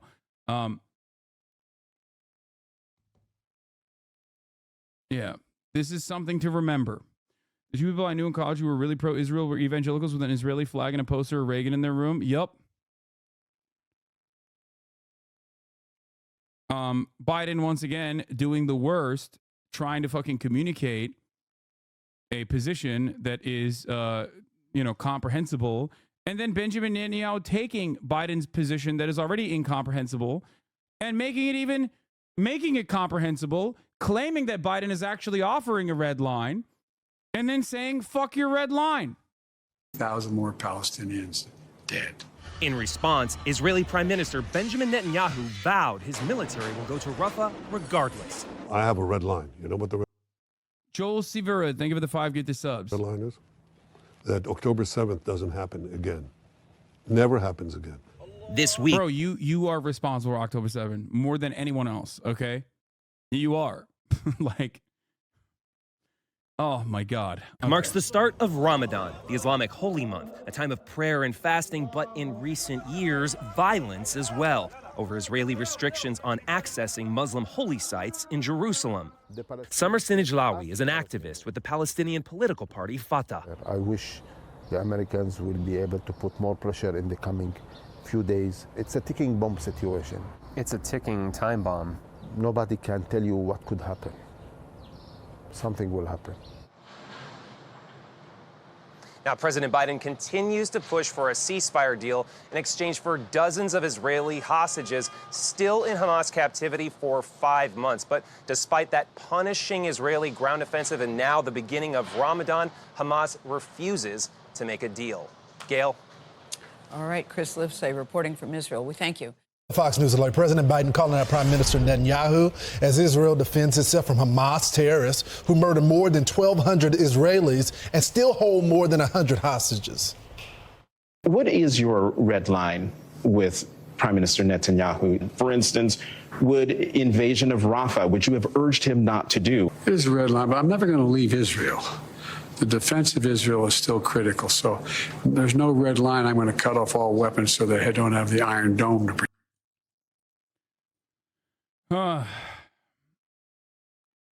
Biden's line speech is okay. Oh, hold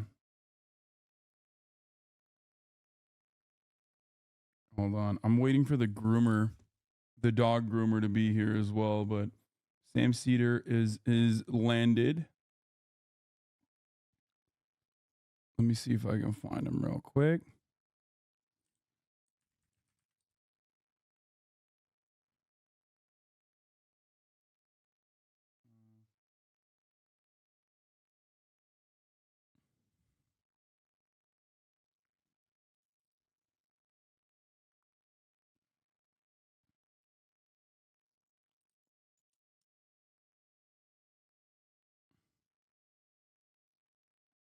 I'm trying. Bro, you really not going to address that framing? Me? No, we're going to talk about all this in a second. I am trying currently to get Uncle Sam Cedar on first and foremost. Okay? Sam Cedar, what a fucking nightmare.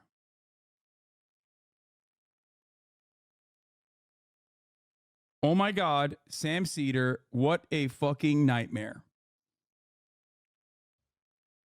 All right. That's what I'm trying to do right now. Unk.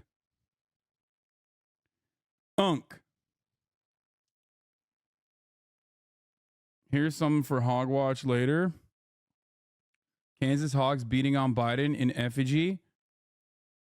Yeah, we'll do that. Did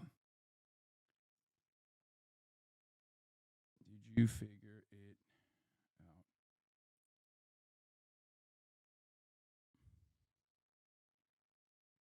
Wait, where is it? Where is it? Where is it?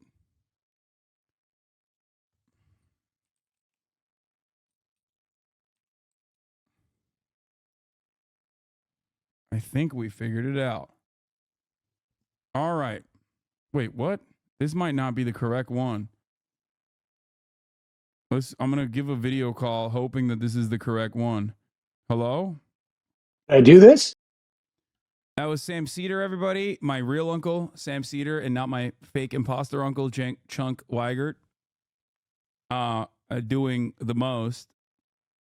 Very reasonable voice. I always appreciate Sam's commentary and takes on the matter because, I think he has a way, and he has the background of doing this for many, many years. I think that he has a way with his words, with his commentary that appeals to a lot of people, I think, that are maybe already negatively polarized to the things that I have to say. So, great stuff. I'm glad that he, talked about his own personal journey of moving away from totally lapping up ultra Zionist, ultra nationalist propaganda, all the way to questioning it and then arriving at the position that he's arrived at. And I think him not wanting to be called, no, he didn't say he doesn't want to be called anti-Zionist. He said he'd never called himself anti-Zionist. And I think that plays a role in exactly what I was talking about. Do you understand? Andrew Filer, thank you for the 20 community gifted subs, allowing 20 people to no longer see the ads at the top of the hour, by the way. He does not care about being called that. He's just saying he never called himself that. People used to call him that already. I think it's more of a testament to that label being that label immediately shutting you off for a lot of people who are positioned against it.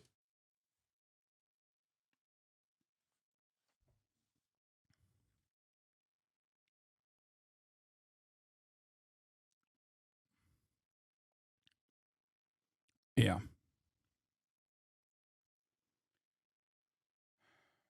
New polling thread, American politics is undergoing a significant realignment. I think this is simultaneously one of the most important. I don't know if this is a great realignment in the way that people are telling it, but I think this is simultaneously one of the most important social trends in the U.S. today and one that is most poorly understood. Non-white voters shifting away from the Democrats towards the Republicans. Last week, a New York Times poll showed Biden leading Trump by less than 10 points among non-white Americans, a group he won by almost 50 points in 2020. Averaging all recent polls, the Democrats are losing more ground with non-white voters than any other demographic. This is true.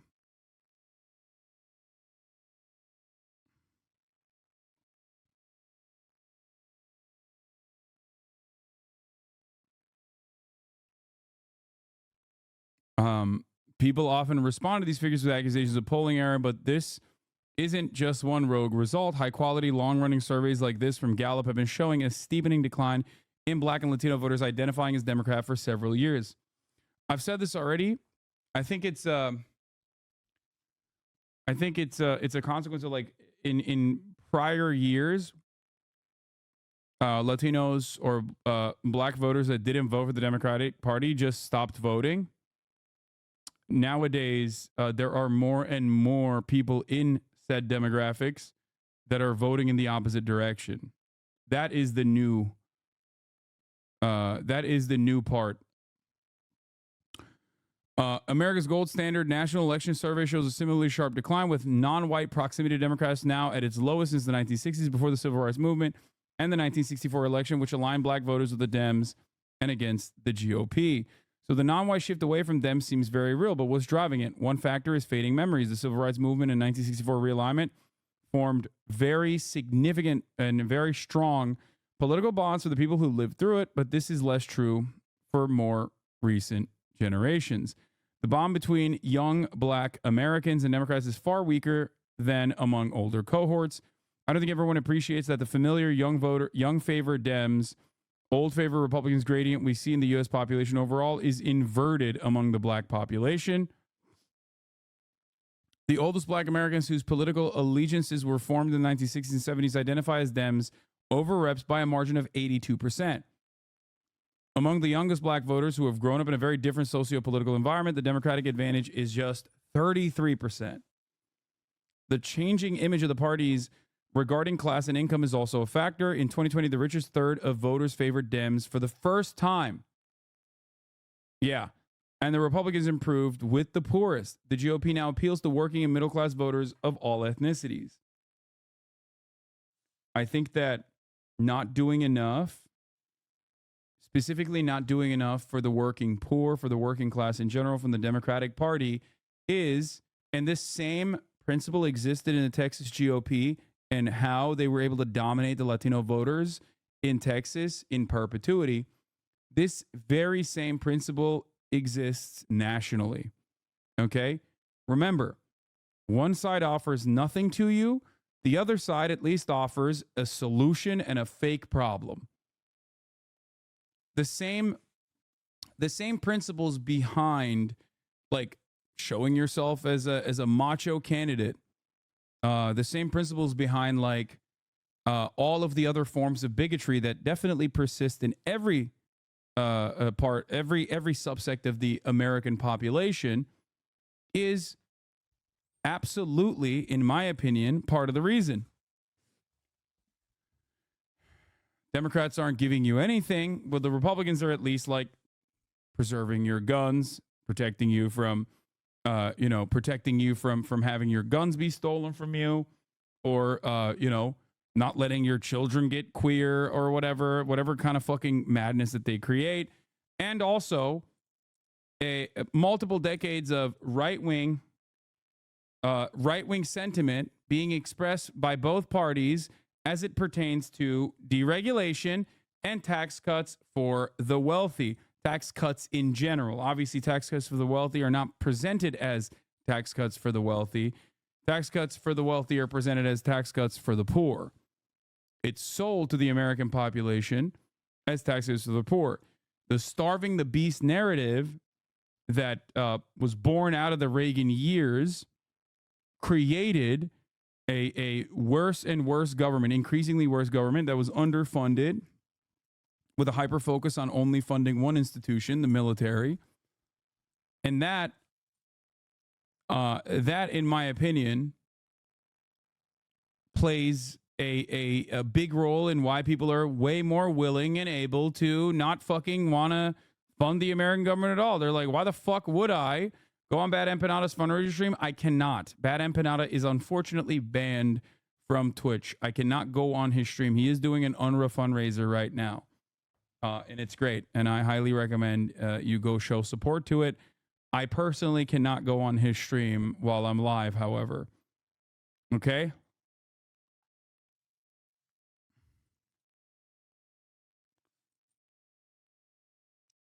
I don't know why people don't see that. My cat hates turfs. Thank you for the 5. Get the subs.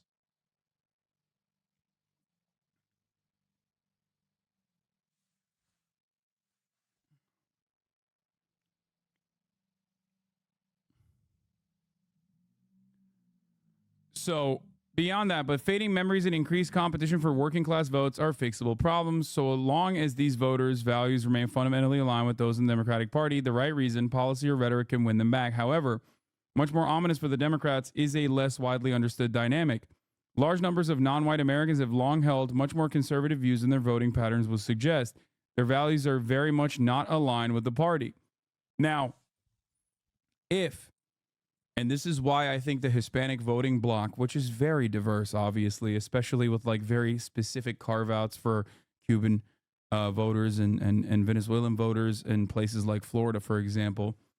The Hispanic voting bloc wants, across all demographics, more social spending.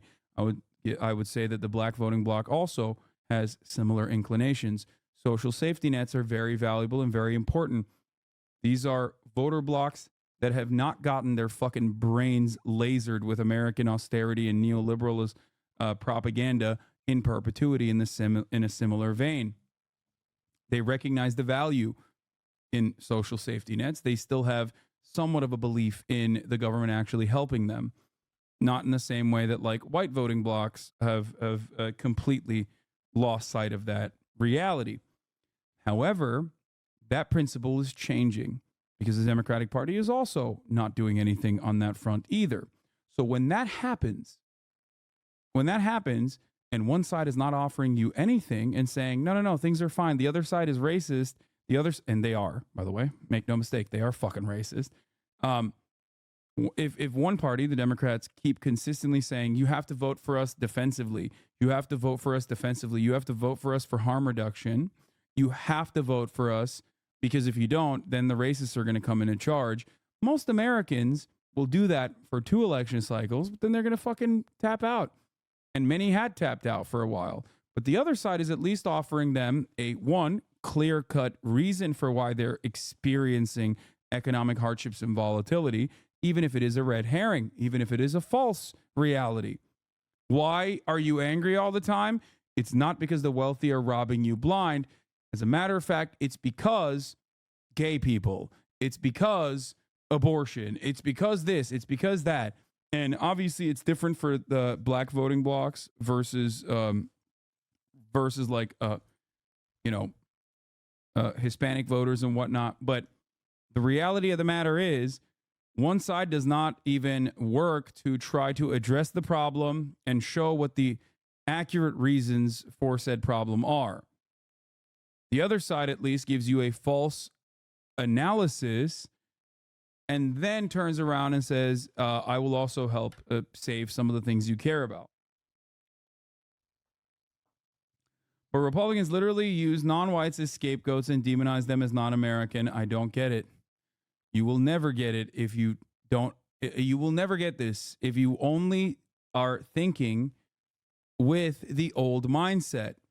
The further you move away, like this, like these polls show, the further you move away from the civil rights era where the Democrats did do something for the black population, the government did do something, in comparison to like genuinely being against it. The further you move away from that, the more people go, okay, well, neither party is giving me anything, so I'm just going to go and vote for the fucking guys that are at least like, I like guns. They're defending guns. This principle has been at the forefront of the Democratic Party's incompetence for my entire lifetime as I have observed the Democratic Party's operations. That very same fight you are seeing right now happen in real time. The more you capitulate the right-wing framing on issues and the more you refuse to counter narrative against things like immigrant crime, for example, and the more you cave and the more you concede that, like, yes, actually immigration is a matter of national defense and national security and not simply an economic proposition created by reactionary forces that want to create a steady pool of undocumented migrants that they can further exploit, that depresses wages for the natural born working class and the other naturalized and documented working class in this country. The more you move away from that reality, the more people become reactionary. That's it. This is the fault and failure of the Democratic Party. They do not fight back against Republican framing on issues, and then they end up adopting it. And what do you think happens when they adopt right-wing framing? Well, you know what happens. People are going to go with the guy that they trust to deal with this issue. That's why Trump is always leading over Biden by at least 35 points last election cycle on the issue of immigration, and now it's like 60 points. Biden's arguments that they will be the ones who actually fund the police more than the Republicans, and Biden's arguments that they will be the ones who actually have increasingly more white nativists and stronger immigration policies is a massive failure for this reason. It goes beyond the ratchet effect that we've talked about Or I guess it's a complementary to the ratchet effect. And I don't think people recognize that.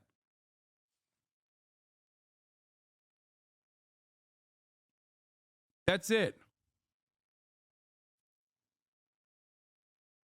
That's it. White supremacist propaganda also impacts non-white people. Internalized racism is a pervasive poison. That definitely is true as well.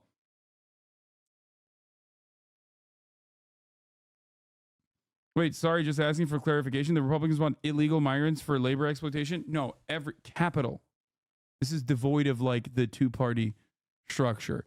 Capital owners want some migrants to be classified as illegal, so they are devoid of rights. So they have no legal avenues to resort to when they're being exploited. That's it. There's a secondary effect in that, in the creation of a temporary, a permanent underclass that also ends up depressing wages for everyone in the country. Okay? Because if we truly were a racist nation that like wanted to do Oregonian style intervention in immigration, we would start punishing the business owners that actually hire undocumented immigrants. That would destroy the agricultural industry. That would destroy all matter of food production in this country. Okay?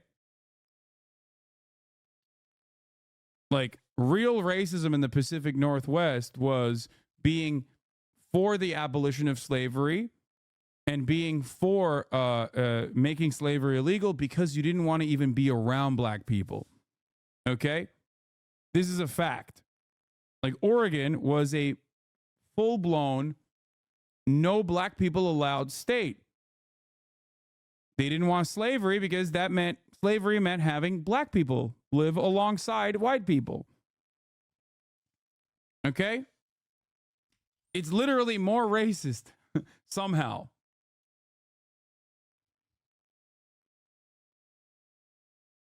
A reliance on Mexican workers who contribute their labor to the U.S. economic enterprises but are denied access to the benefits that U.S. law affords its citizens has underpinned the economy for over a century. Take by Aviva Chomsky, who I paraphrase almost regularly anytime I talk about immigration. What you mentioned is literally this Trump clip. or Biden? Trump.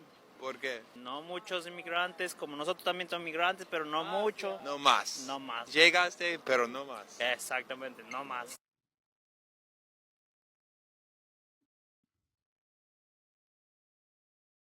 Yep.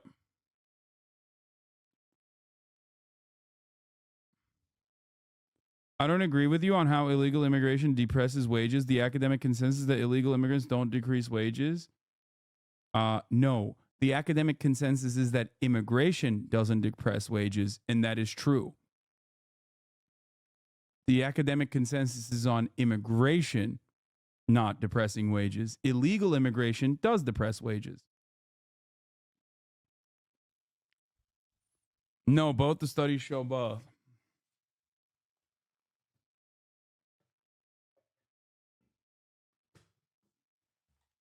I have the exact opposite sentiment. The exact opposite sentiment that is expressed by those who tackle this issue, especially those who talk about it. Those who talk about this issue in the form of like, immigrants are taking our jobs. Okay? Immigrants are taking our jobs. Look at it from a framework that is fundamentally flawed. There is no concept such as undocumented immigration. There is a concept, however, of people being refused with the full knowledge that they will enter the country regardless. And our agricultural industry relies on it.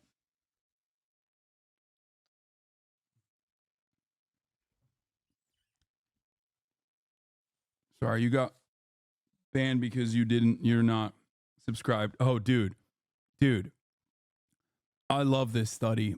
Okay. The Cato Institute is a libertarian institute, for the record. I rely on them heavily when it comes to immigration studies. I knew you were going to probably use this one.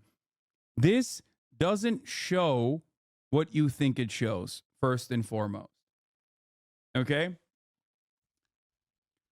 The Cato Institute wants to continue having undocumented migrants. The Cato Institute is the actual institute that loves the fact that they are undocumented. That's why they'll talk about immigrants being undocumented immigrants specifically being not a burden on the economy, but a benefit. It's true. On its face, it is true. Okay? It is. Because undocumented immigrants pay into the taxes, both in the sales taxes, but also pay into Social Security without being able to take anything out of Social Security. Okay? So technically, they are giving significantly more than they take back. This is something that the Cato Institute openly recognizes and sees as a good thing.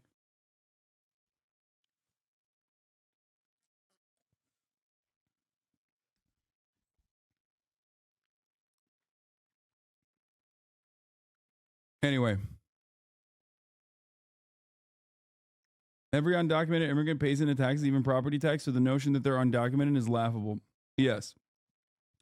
A decrease in the supply of immigrants can only increase native wages if immigrants and natives are substitutes for one another. In other words, if they compete for the same jobs. See, this literally is stating that Americans who are documented don't want the shit jobs that are remained shitty as a consequence of having a fucking underfunded labor pool that will always replenish itself, that is threatened to be in that position at the barrel of a gun with the threat of deportation. Yeah, it's true, but this is a pro-capitalist argument. It also proves the point I'm making. It is exactly like I've read the Cato Institute studies as well. Like the Cato Institute will oftentimes say undocumented immigrants do not take anything from these social safety nets, with the exception of the 0.03% that they can utilize in the form of emergency rooms, okay, without paying. Right? That's the only thing that they get, which is true. Except I want to fix that structure. I want the undocumented migrants to be documented. Cato, I don't think cares too much about the fixing the documentation structure. They just simply talk about the current way of immigration being the way it is good, or they say it's not as bad as the way Republicans frame it.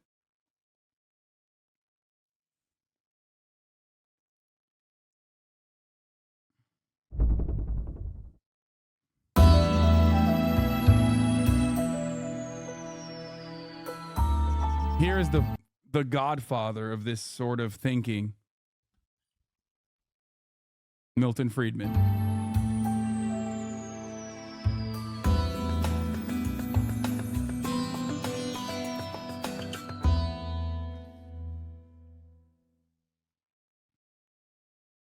I have always been amused by a kind of a paradox.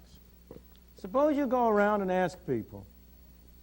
The United States, as you know, before 1914 had completely free immigration. Anybody could get on a boat and come to these shores, and if he landed on Ellis Island, he was an immigrant. Was that a good thing or a bad thing? You will find hardly a soul who will say it was a bad thing. Almost everybody will say it was a good thing. But then I suppose I say to the same people, but now what about today? Do you think we should have free immigration? Oh, no, they'll say, we couldn't possibly have free immigration today. Why, that would flood us with immigrants from India and God knows where. We'd be driven down to a bare subsistence level. What's the difference? How can people be so inconsistent? Why is it that free immigration was a good thing before 1914 and free immigration is a bad thing today? Well, there's a sense in which that answer is right. There's a sense in which free immigration, in the same sense as we had it before 1914, is not possible today. Why not? Because it is one thing to have free immigration to jobs. It is another thing to have free immigration to welfare. Yeah, our robust welfare state is propping up these free immigrants and their freeloaders, which he's going to address that point in a second and say exactly what I did say. Immigrants can't take advantage of the welfare state, and that's a good thing. It's not a good thing. It's a bad thing. The real solution, the permanent solution to immigration in this country is to greatly expand on the documentation process and allow undocumented immigrants to become documented, both through a pathway to citizenship and through opening up the migration structure, the migration processing that we currently have, so that undocumented migrants can become documented and alongside the already existing documented workforce, advocate for better wages and better conditions. This is how you create pressure, upward pressure from the ground up. This is the only way to do it, as a matter of fact.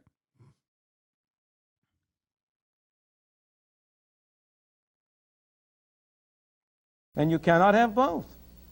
If you have a welfare state, if you have a state in which every resident is promised certain minimum level of income or a minimum level of subsistence, regardless of whether he works or not, produces it or not, well, then it really is an impossible thing. If you have free immigration in the way in which we had it before 1914, everybody benefited. The people who were here benefited. The people who came benefited. Because nobody would come unless he or his family thought he would do better here than he would elsewhere. And the new immigrants provided additional resources, provided additional possibilities for the people already here. So everybody could mutually benefit. But on the other hand, if you come under circumstances where each person is entitled to a pro rata share of the pot, to take the extreme example, or even to a low level of the pot, then the effect of that situation is that free immigration. If it's true that the illegal immigration makes a permanent underclass, explain why the Nazis say otherwise. Okay, come on.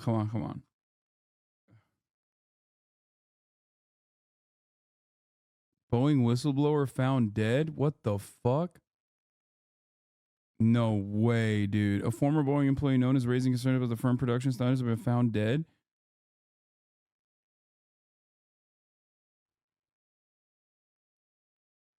Yo, this is terrifying shit. Would mean a reduction of everybody to the same uniform level. Of course, I'm exaggerating. It wouldn't go quite that far, but it would go in that direction. Being documented alone does not give you bargaining rights. People in work visas are exploited. Yes, I know. I don't think that is appropriate either. That is another fucking labor safety concern. The H-1B visa structure also creates a negative incentive, creates an incentive for bosses, specifically in the tech sector, and I'm sure many of you now formerly software engineers working at any number of different tech companies have seen. It is not an accident that many people got fired, with the exception of H-1B visa workers, because they can be further exploited. The solution to that is to make sure that can't happen, so that they also have the same level of safety that natural-born U.S. citizens have. There is a reason why Elon Musk did this exact same thing. He fucking fired half the workforce, kept only the immigrant workers in many instances, in many of the places, because he knew he could work them to the fucking bone, because their job doesn't have the same pressure, doesn't just have the same pressure of being tied to your health care, which is another way that capital owners exploit you. Just remember, you have no mobility because your health care is tied to your fucking job. You have no mobility because you are saddled with debt, right? Think about that. Now, think about a documented immigrant worker. their existence, everything that they know, living in the United States of America, trying to create a fucking life for themselves here as a documented part of the labor force, relies on them keeping their fucking job. It's not just the healthcare. It's not just the student loan debt that they have. But now there's a third reason. There's a third, much more severe consequence if you lose your job. So remember that. These are all pressure points. These are all ways that your bosses can exploit you. These are the reasons why we simply cannot get healthcare in this country. Something that is often forgotten.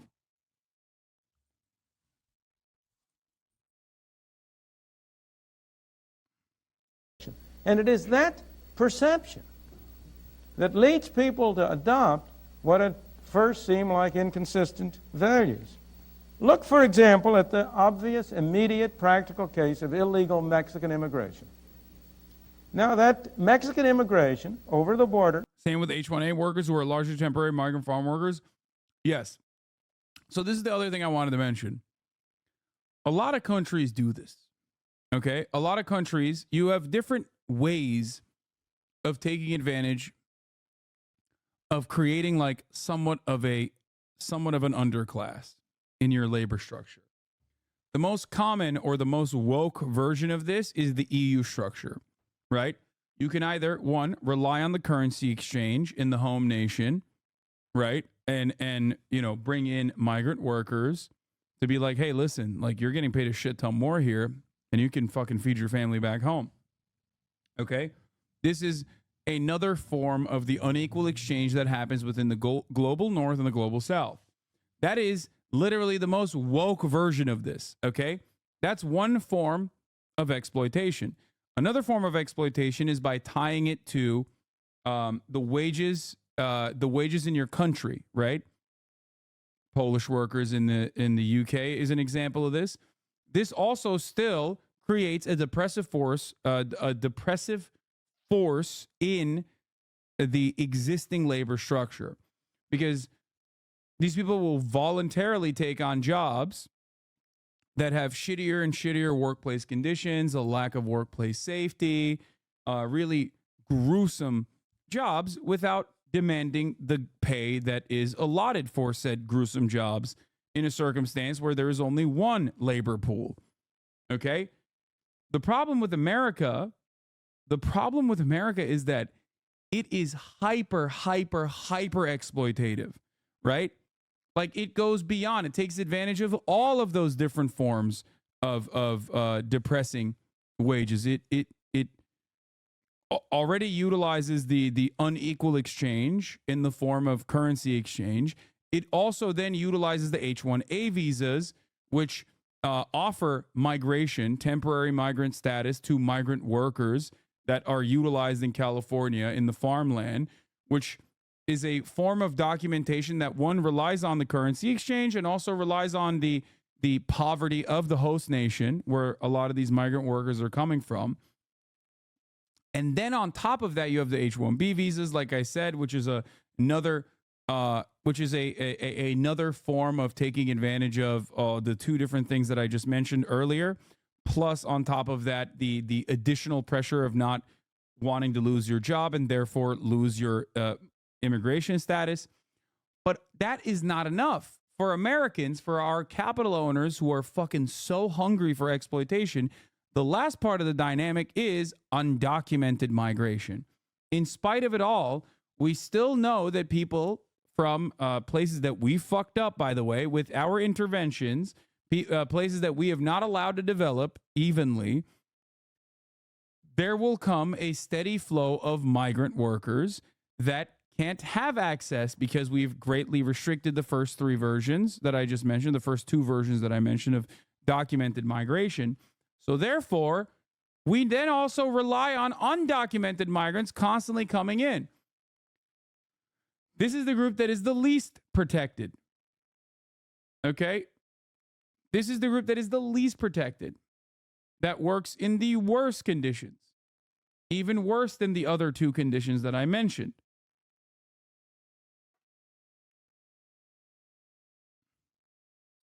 You get it? Why? Because Purdue is a great example of this. The chicken producers at Purdue, in places like Alabama, they rely on undocumented migrants. They hire undocumented migrants willingly, deliberately. They create trailer parks for these undocumented migrants. And when there is a shit ton of back pay or sexual assault allegations launched against them, when the undocumented migrants say, like, enough is enough, you have to pay us more, or you have to pay us what you owe us, then they call ICE and they deport their own workforce, only to go back to the drawing board and do the exact same thing immediately after. Purdue Pharma is not Purdue Pharma. There's two different Purdues. There's Purdue Pharma, and then there's Purdue the chicken factory. So you have to remember, when you see the Alabama Hyundai facility utilizing migrant workers that are children, for example, that is by design. That is not an accident. That didn't like slip through the fucking cracks. That was a deliberate way to hire workers that have no legal form of restitution, no way to push back, no way to fight back. Okay? It is the most hyper exploitative structure that exists on the planet, with the exception of like slave labor in Dubai and places like that. Straight up, it's happening all around us every single fucking day, and it is a direct. It is what keeps the American engine running. Without it, we would not have an agricultural output at all. We would not be able to produce a surplus of food.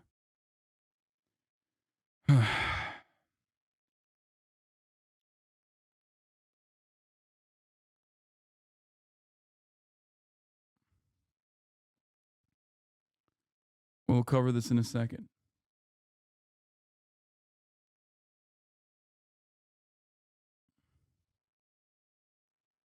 Here it is. Chicken plants see little fallout from immigration raids.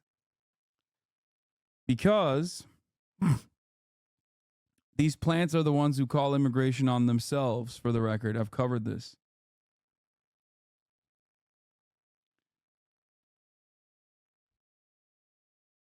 These plants are the plants that call the INS or ICE now on themselves. They do it on purpose because the fines that they get that reduce their workforce only to because they know that they're going to be able to go and get new undocumented migrants immediately. The fines that they get, it's a math equation for them. Oh yeah, we get a slap on the wrist, we get a little bit of a fine, but guess what? We don't do the back pay. We don't have to now pay the back pay. They can't fucking sue for workplace harassment or sexual assaults, or even workplace a lack of workplace safety measures put in place in other places. So all of the money that they save greatly outweighs the money that they lose when they have to pay a fine for hiring undocumented migrants. It's a fucking tiny slap on the wrist. So the reality is, it's a cost-benefit analysis, and even the most like wonky Democrat, okay, even if you were, or the most wonky right-wing hyper-nationalist white supremacist nut job, if they wanted to greatly reduce immigration in this country, they would actually go after the business owners and make it so costly for them to hire undocumented immigrants that they can no longer get away with hiring undocumented immigrants and refusing to fucking give them the actual pay that they deserve. But nobody does that, because even the most racist motherfucker still is a capitalist in this country. Do you understand?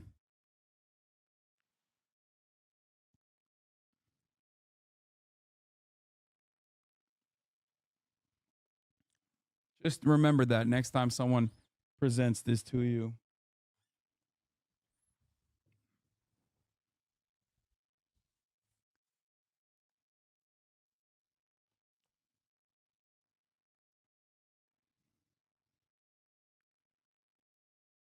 There is a lot of capitalist exploitation that many liberals would be willing and able to look in the other direction of. America goes far beyond that.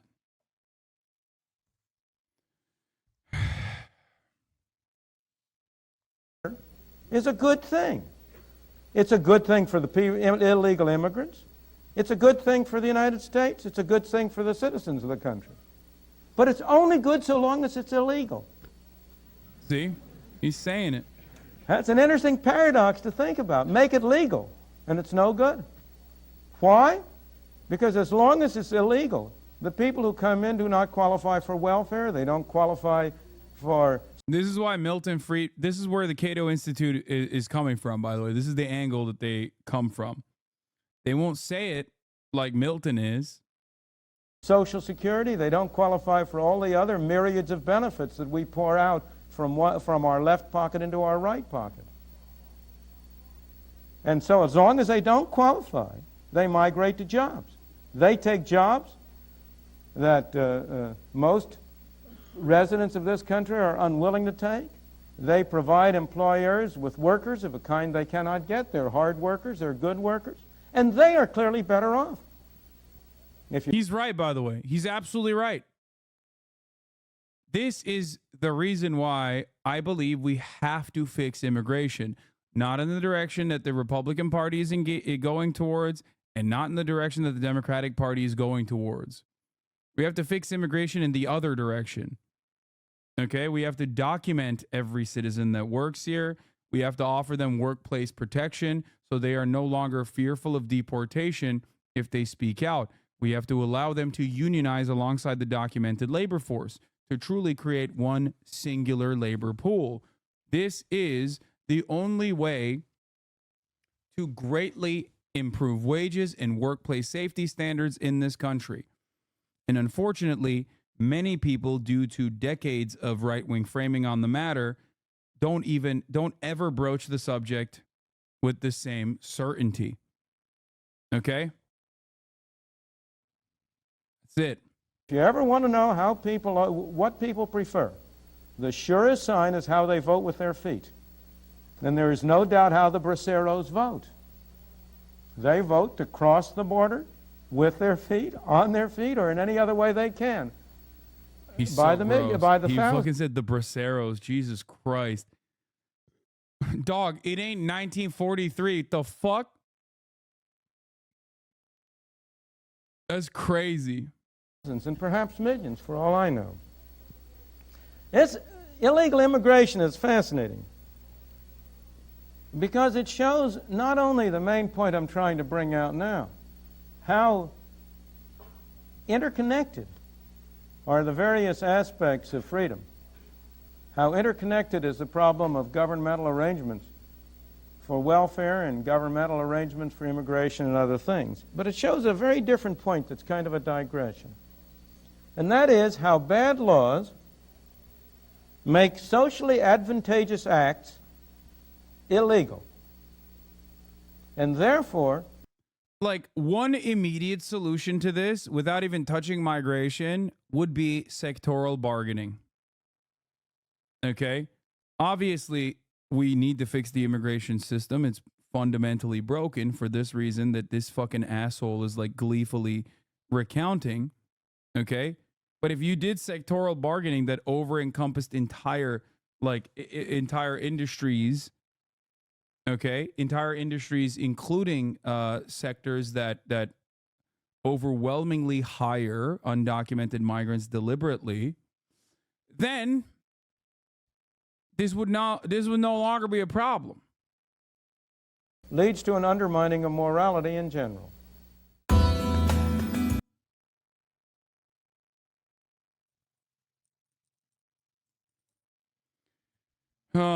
But we can't do that, and we won't do that. Anyway, do you believe in open borders? Our borders are open, dummy. Our borders are already open. There is no such thing as like closed borders. You either document those who are coming in and process them appropriately, or you don't. and you allow them to fall through the cracks and be hyper exploited. That's it. 52% of the country, 52% of the undocumented migrants in this country are visa overstayers. Okay?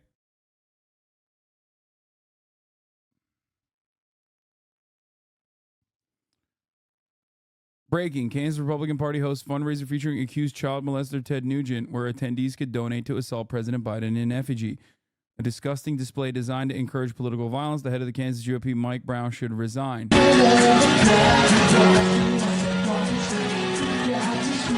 Dude, this is awesome. I feel like they're gonna throw out a hip trying to kick Biden.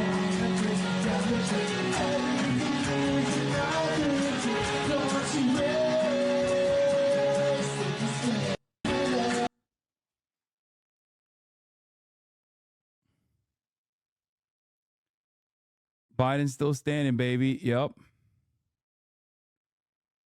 Here's the Brandon take on the red lines. We're going to cover that now.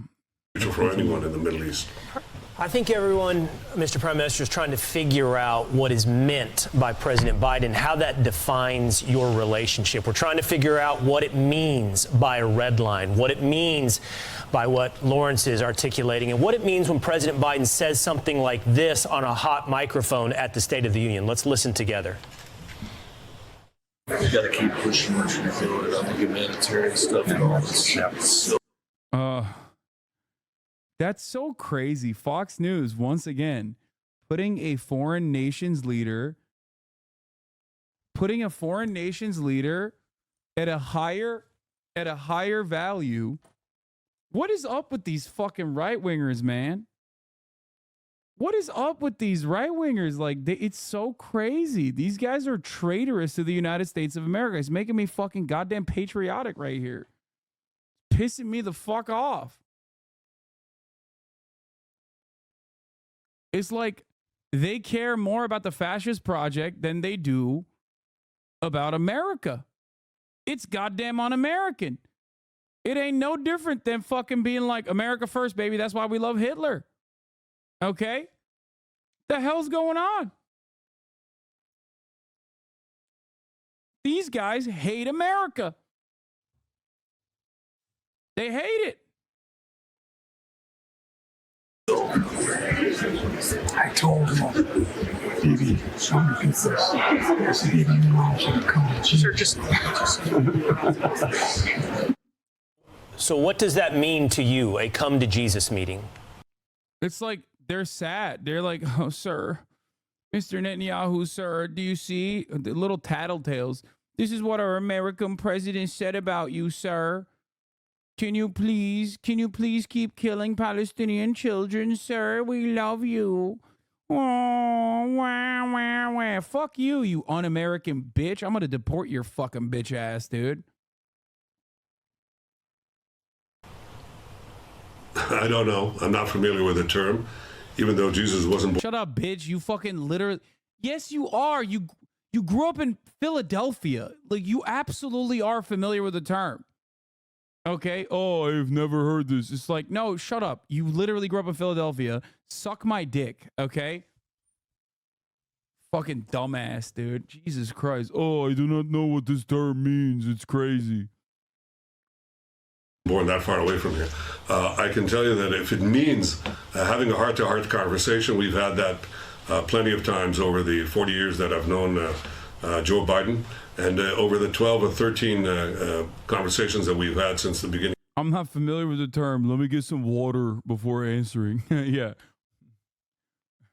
I'm not familiar with that term. I am, however, familiar with Geno's being the better version of the two, you know? Weird. It's weird that I know so much about Philadelphia, despite the fact that I'm the Prime Minister of the State of Israel. Very different. I don't know. Of the war. But ultimately, you know, I'm the Prime Minister of Israel. I'm responsible for the security and future of the Jewish state. And I'm supported in my policies. That's important to understand. The overwhelming majority of Israelis support my policies, that we have to eradicate Hamas as a terrorist and governing organization, that we have to get our hostages back, and that we have to make sure that Gaza doesn't form a threat to us anymore. 99 to 9 Knesset members, that's over 90%, supported my policy of opposing a Palestinian state being rammed down Israel's throat. That's the vote we had the other day. So when people say, well, we have to have this talk with Netanyahu because he's holding back the prospect of this wondrous peace with the Palestinian state, you don't have an issue with me. You have an issue with the entire people of Israel. They're really united as never before in uniting to destroy Hamas and ensure that we don't have another Palestinian terrorist state like the one they had in Gaza that could threaten the state of Israel. That's something that the people of Israel are united behind, and from what I can see, most Americans support that as well. Prime Minister Netanyahu, President Biden's been around a long time. It's easy to surmise, at least here in the American press, he knew he was on a hot mic in that moment. It was after the State of the Union, after all. I'm wondering what that does to negotiations, that message was communicated to you via the press instead of in the privacy of diplomatic channels. What does that do to the ceasefire negotiations? What does that do to the more than 100 hostages being held, including one-year-old Kafir Bibis, that sweet little baby, in Hamas hands? Well, look, to the extent that the world thinks that America and Israel are united, that helps the war effort, and it helps our effort to achieve victory and obviously the release of the hostages. To the extent that Hamas believes that there's daylight between us, that doesn't help. I appreciated the support that President Biden and the administration have given us since the beginning of the war. I can only hope that it will continue to victory, because victory is at hand. Victory is close. I mean, we've destroyed, as I said, 3/4 of those fighting battalions. We're very close to victory. The best thing we can do for the future of the Middle East, for the future of peace, for the future of those hostages, is get a speedy victory. And the victory will... Sorry, I interrupt this part of the broadcast to show you the clean girl who just got groomed. Little baby. Hello. Hello. Yeah, that's right. Why'd you let a groomer into your house? Don't care if it's a dog groomer. It's still gross that you let a person like that in your house and you let the top of the hour ad break into your stream. Oh my God. What a fucking ridiculous. What a ridiculous thing that I just read. I'm going to stop reading the chat, dude. I'm going to stop reading the chat. That's just nutty. That's such a bad fucking debate. Hey, it wasn't even that good.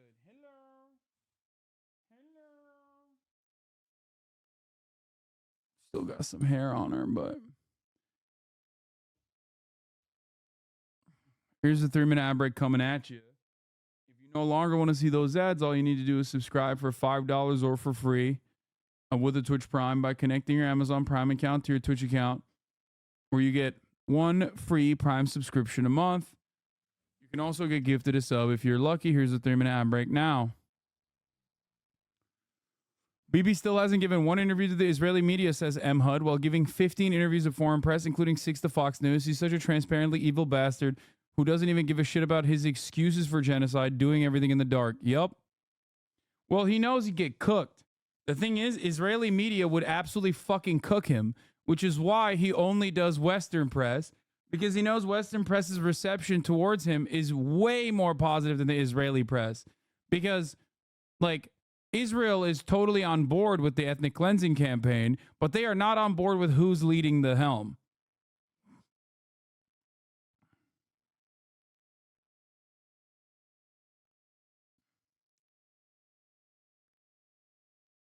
That's it.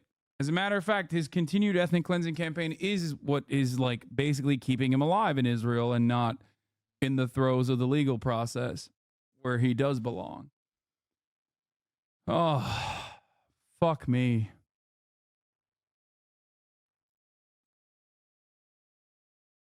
Will come as soon as I think it will come sooner. The more united we are, not divided, or at least not given the appearance of division. Well, I know what you're saying, but with Kaylee's point, I did hear that you guys had virtually something agreed to with Hamas, and as soon as they see the fracture with the U.S., they said, we can hold out for a better deal since they're getting all this pressure, and that blew up the deal on the hostage for prisoner swap. Once again, gross, wrong, and also on top of that, objectively un-American. He's saying that, yeah, sorry, Benjamin Netanyahu, that our American government fucked up your ceasefire deal, which is not even true, by the way. Like, he's just lying. He's just fucking lying he's lying against Biden and for Benjamin Netanyahu.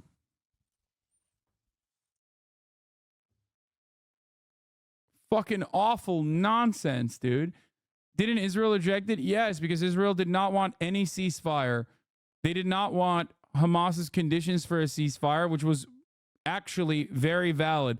It reads like something that the American or international intermediaries would put forward, like a pathway towards a permanent ceasefire. Oh, also, lo and behold, shocking news. Oh boy, UNRWA report claims some agency employees admitted Hamas ties under Israeli coercion. Wow. Shocked that. That was a thing that Israel did. Shocking, I tell you.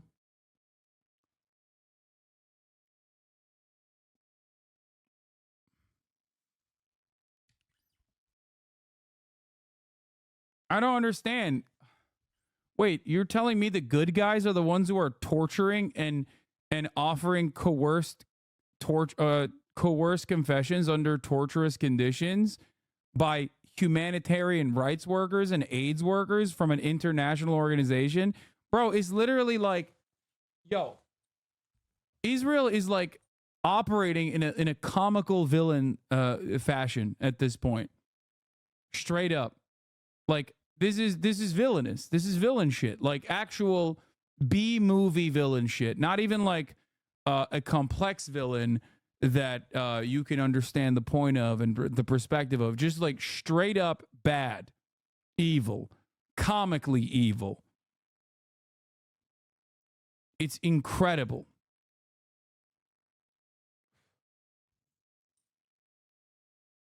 Yeah. I love to torture UN workers. The good guys.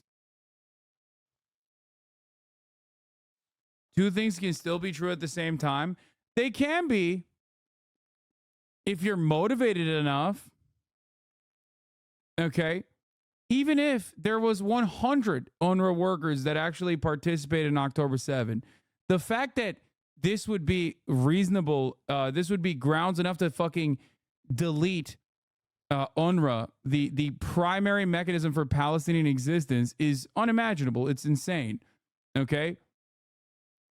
There is no metric this is no standard you would ever apply, because if that was the case, you'd fucking nuke Israel. Okay? Get the fuck out of here. You'd be like, well, sorry, there's 10. Okay? There's 10 UNRWA workers. There's one UNRWA worker. There's 100 UNRWA workers that worked and that played a role in October 7. Okay. How many fucking Israeli soldiers and government officials have played a role in the ethnic cleansing of Gaza? Okay. It's just like, it makes no sense. Okay. What do we do by that standard then? It's just, again, collective punishment to the Palestinian population. Also, my point was not that there were no UNRWA workers that participated in October 7, but the point I make still stands, which is that if there were that many UNRWA workers that participated in October 7, okay, then they wouldn't have to fucking coerce these confessions. That's the point. Oh, I'm not sure that's exactly what happened. I think Hamas from the start has demanded just outlandish demands that were nowhere in the ballpark. So yeah, outlandish demands like a pathway towards a permanent ceasefire. You know, outlandish. It's like, really? Is it that outlandish? Why don't you detail what Hamas actually put forward? Yeah. Outlandish demands such as, please stop killing Palestinian women and children. every day, almost by the hundreds. Really fucked up. And it's not going to happen. We are going to keep doing collective punishment. They weren't there in the first place. But I repeat it. We're not fighting just our battle. We're fighting the battle of civilization against barbarism. We're fighting the battle against the Iran terror act. So for me, like I've said this before, I have no issue with prosecuting war criminals on any side. Okay? Except if you think under international standards that there are going to be war criminals being prosecuted, if we lived in a perfect world where their international rule-based order was real, if you think even for a moment that there would be a significantly higher number of Israeli officials and Israeli military members and also the media in the United States that participated, aided, and abetted in the fucking genocide of the Palestinian population, if you think that number would far greatly outweigh the Palestinians that participated in atrocities, you're delusional. Okay? Straight up. Straight the fuck up. 100%. There's no question. That's why Norm Finkelstein's approach to the matter, comparing it to the Warsaw Ghetto Uprising, is 100% valid. I totally understand where he's coming from when he said that this is akin to the Warsaw Ghetto Uprising that his fucking parents participated in, by the way. Okay? That he cannot sit back and criticize the Palestinian population for taking matters in their own hands after being victim to a brutal occupation, a brutal colonial occupation for almost a century.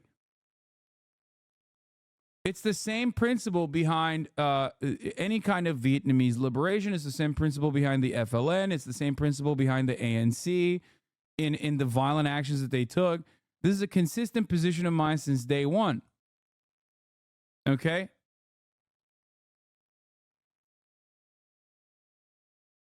Just join to hear the worst takes on the planet? Yes, I know. I am anti-genocide. If you are pro-genocide, you're going to have a fucking hard time with this. I know. It's pretty bad. I'm sorry to all of the genocide heirs and the genocide apologists that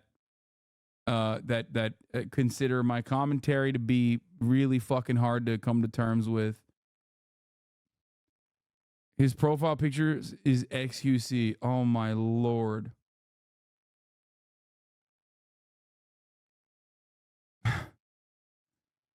Holy moly. Okay. Which goes against America. They say that you're the great Satan and we're the small Satan standing in their way.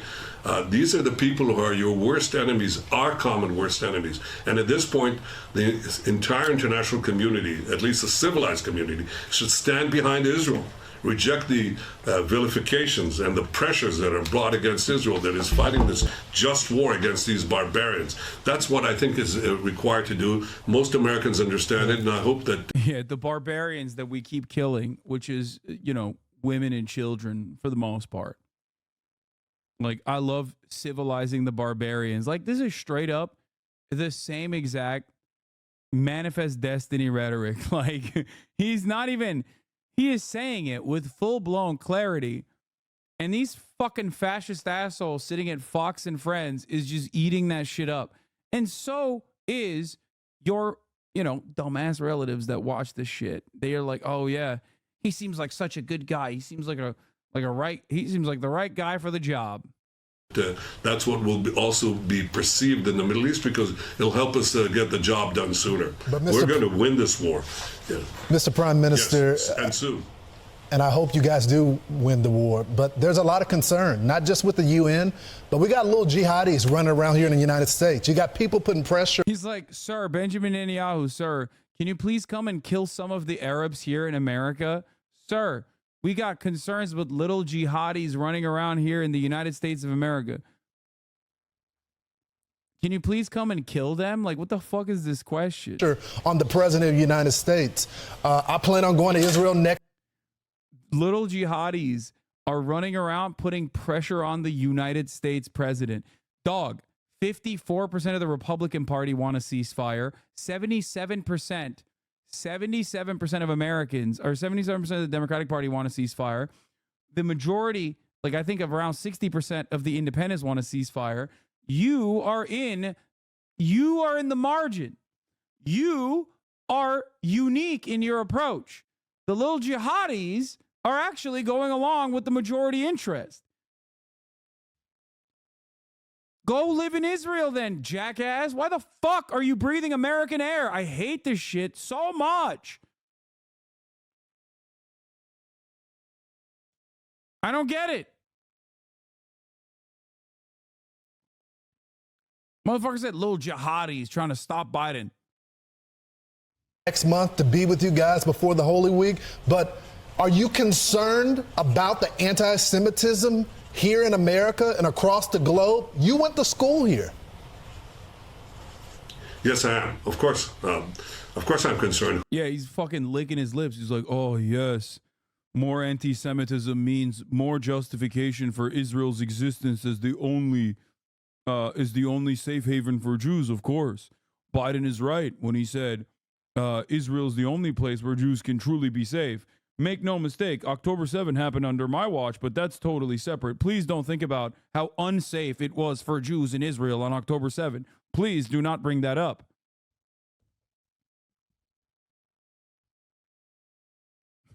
Please. Very safe. Very safe for Jews in Israel, okay? The more we do apartheid, the safer it gets. Please do not look at the numbers that show the exact opposite. Who would not be? I mean, and I don't think you have to be, it's not only... Anti-Semitism is a problem, though. 1K synagogues had bomb threats called into them over the past 6 months. No, absolutely. Except anti-Semitism, not a problem for Benjamin Netanyahu. That's my point. I think anti-Semitism is a problem. It's just not one for Ben. Ben loves it. He's like, oh, please, more.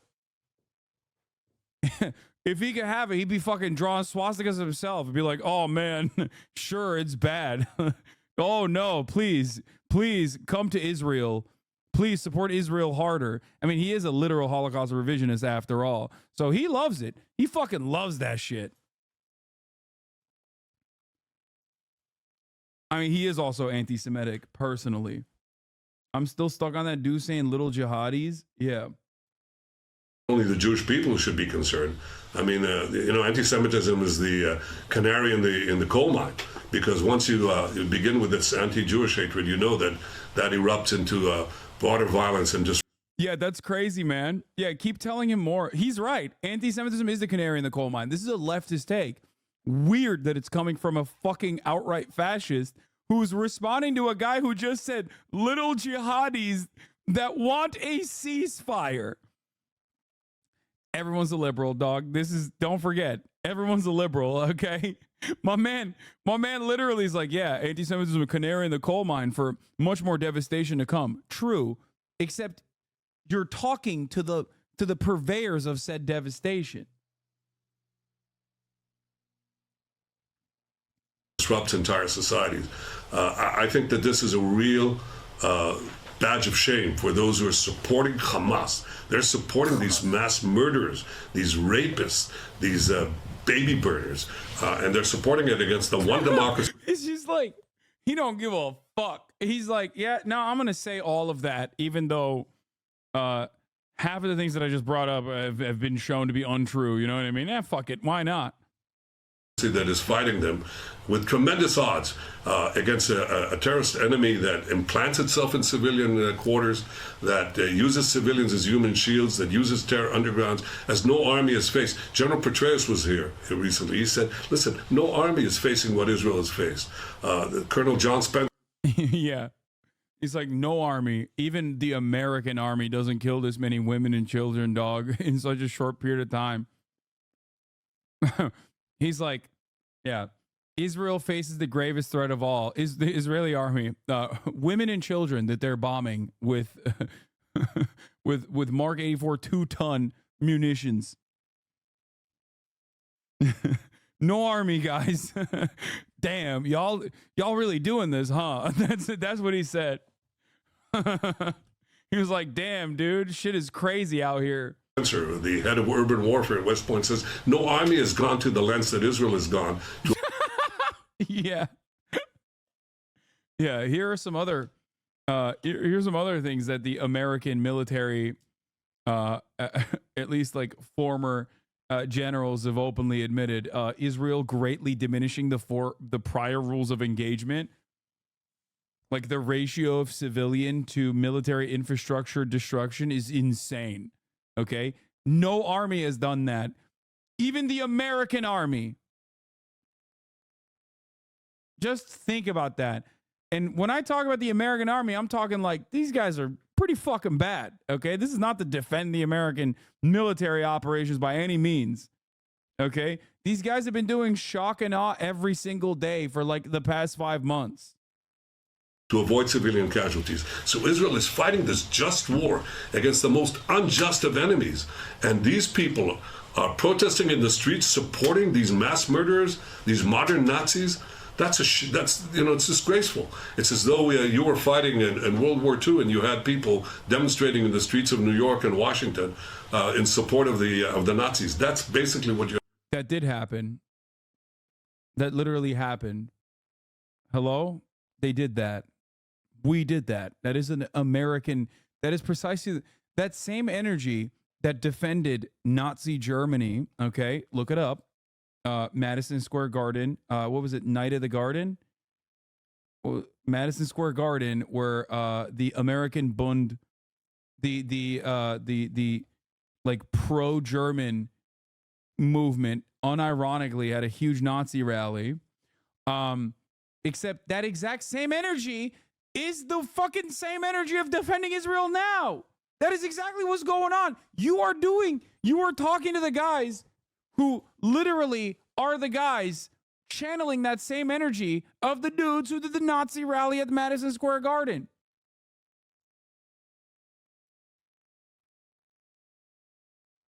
That's it, bro.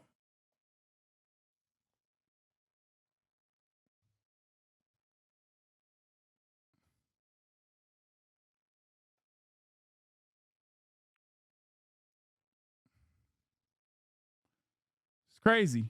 You have here. So I think the majority of Americans have it clear. Their moral compass is clear. They understand that Israel is fighting this battle of civilization. They also understand that we're going to undue lengths to minimize civilian casualties. They also understand that Dude, then you're the most incompetent. That's the funniest part. It's like either what you're doing is criminal, which I think it is, or your incompetence is criminal, which I also think it is. There's no way out of it when you've killed 30,000 people, 25,000 plus like women and children. You can't say it's negligence. Okay. Oh, we're going out of our way to minimize civilian casualties. It's like, well, bitch, go out of your way further. You've done a bad job objectively by international standards. Even if I were to take your statement at face value, which I don't, because you're a liar and a son of a bitch. Okay. Like, even if I were to take that, dude, that's crazy. This is criminal negligence that would require you to go to prison. Yeah, we're going out of our way to minimize civilians.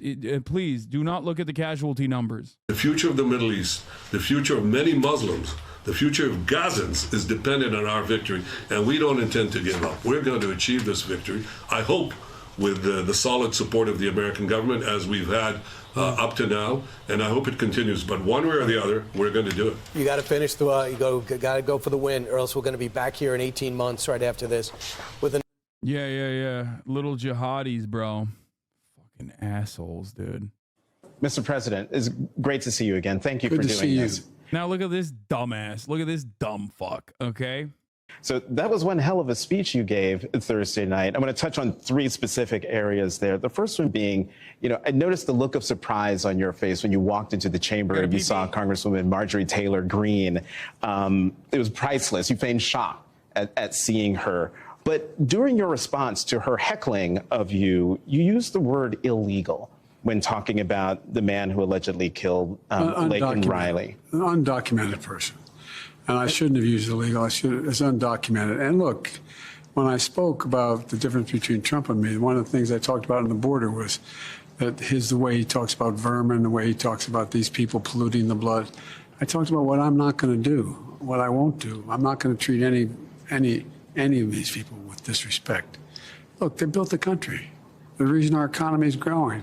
We have to control the border and more orderly flow, but I don't share his view at all. So you regret using that word? Yes.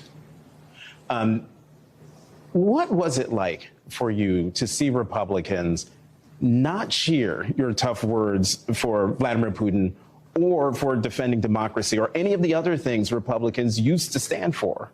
Well, I think some of them still do stand for it, but they're pretty much intimidated by Trump right now. I mean, the idea that, look, I'm talking to you, I'm down here talking to these folks who are starting businesses, getting endorsed by minority businesses. He's up in Marjorie Taylor Greene, in North Georgia. Yesterday, he spends the time at his mansion at his resort with Orban. He talks about his great respect for, the president of North Korea. I mean, he praises Putin. I mean, it's a different world. Dangerous hot take that might make chat go insane. Everyone is brainwashed into believing. Wait, oh, come on. He had a good take. Everyone is brainwashed into believing and swearing Palestine is 100% just, but how many people are actually looking at the Israeli perspective?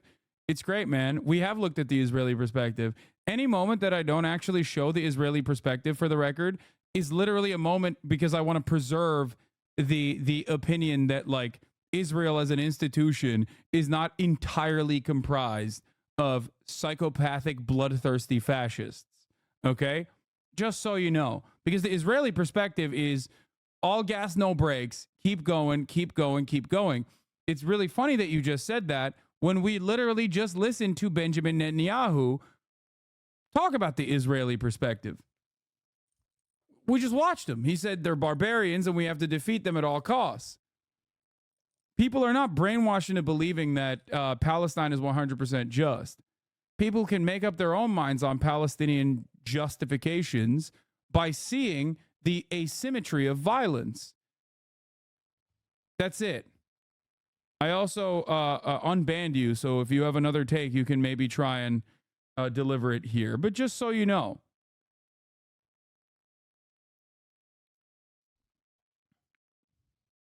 There is no world in which Israel's ethnic cleansing campaign is just. There is no world in which an apartheid state is just. You will never be able to convince me that an apartheid state is actually just and is totally morally permissible. Okay? It is antithetical to everything I believe in. It is antithetical to my values. It is insane. In my opinion. I got banned for free speech. No, you didn't, you dumb fuck. You're unbanned. You literally are only able to write this because I unbanned you. So you can keep saying dumb shit if you would like.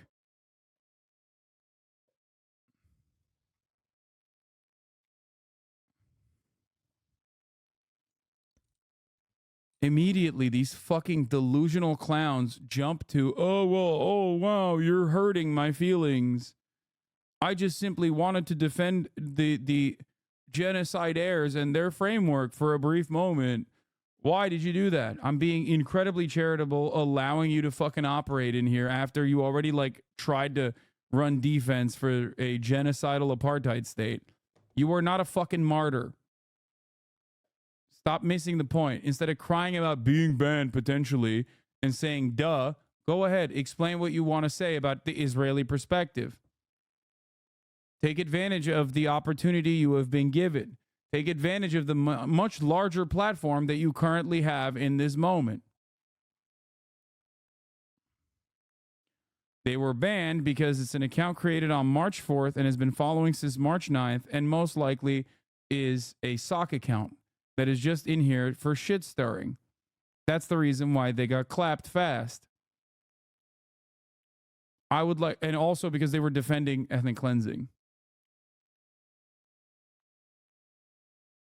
Okay.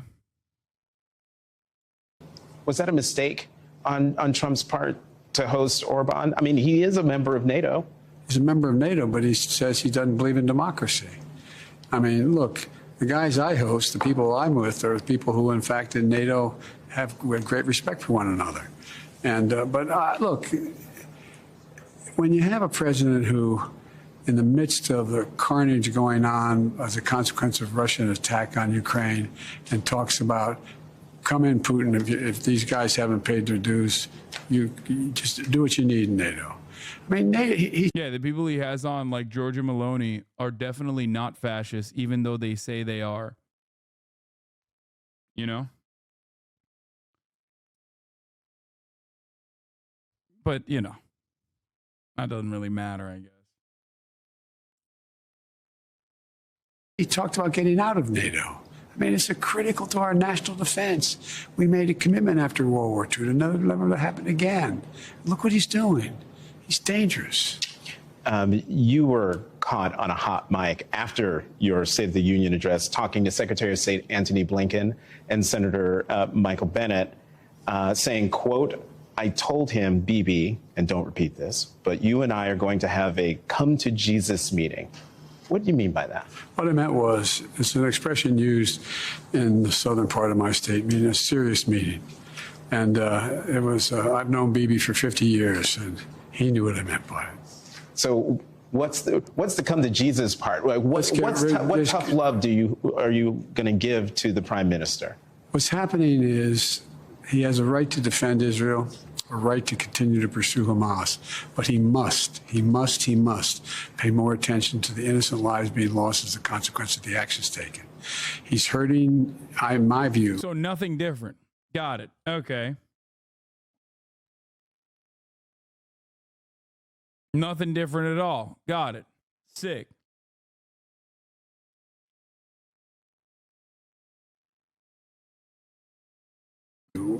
He's hurting Israel more than helping Israel by making the rest of the world, it's contrary to what Israel stands for. And I think it's a big mistake. So I want to see a ceasefire. And I'm starting with a major exchange of prisoners for a 6-week period. We're going into Ramadan. It should be nothing happening. And we should build off of that ceasefire. And look, I've spoken with the majority of the Arab leaders from Saudi Arabia to Egypt to Jordan. They're all prepared to fully recognize Israel and begin to rebuild the region. And that's the focus. What comes after Gaza? What's next? It's a tough decision, but there's a lot that can be done. On the ceasefire, it is Saturday. The holy month of Ramadan starts on Monday. Is it possible that a ceasefire deal could be reached in time for Ramadan to start? I'm a CIA director in that region right this minute, still talking about it. I think it's always possible. I never give up on that. What is your red line with Prime Minister Netanyahu? Do you have a red line? For instance, would invasion of Rafah, which you have urged him not to do, would that be a red line? It is a red line, but I'm never going to leave Israel. The defense of Israel is still critical. So there's no red line. I'm going to cut off all weapons so they don't have the Iron Dome to protect them. They don't have. But there's red lines that if he crosses, and he cannot have 30,000 more Palestinians dead as a consequence of going out. I don't think he's honest about this. I'll say it. I'll believe it when I see it. Wait, what? You don't think the Israeli institution is wholly evil? Doesn't this unintentionally whitewash them a bit or portray them as capable of redemption? Because in my opinion, it's just like America's rotten to the core and has no gone way past the point of redemption and must be dissolved and only a peaceful Palestine then be created. I think you agree with, at least for Palestine. No, I've misunderstood you.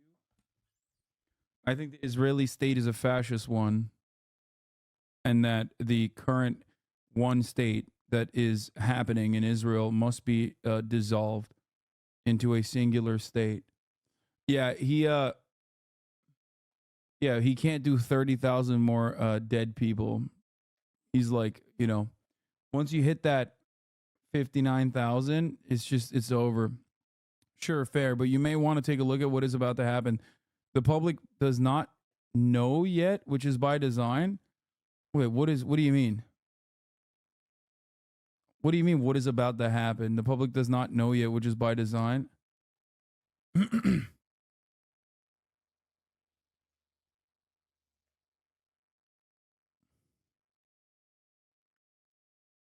Wait, what?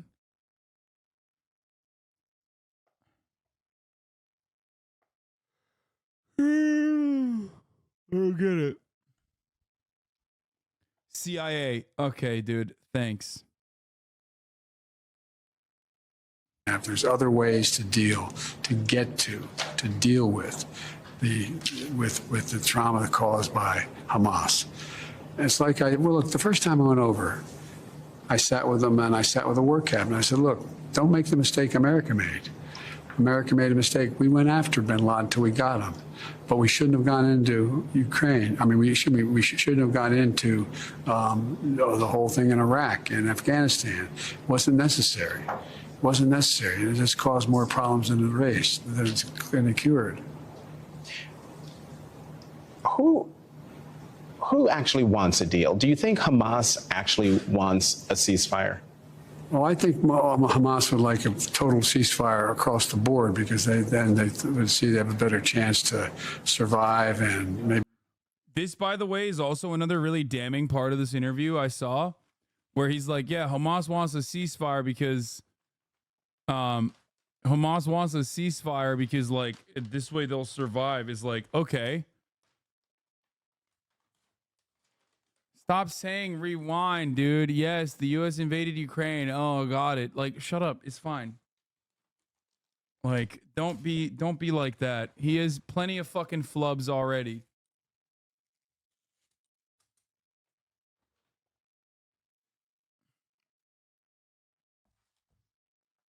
I did hear the Marjorie Taylor Greene take as well. Yes.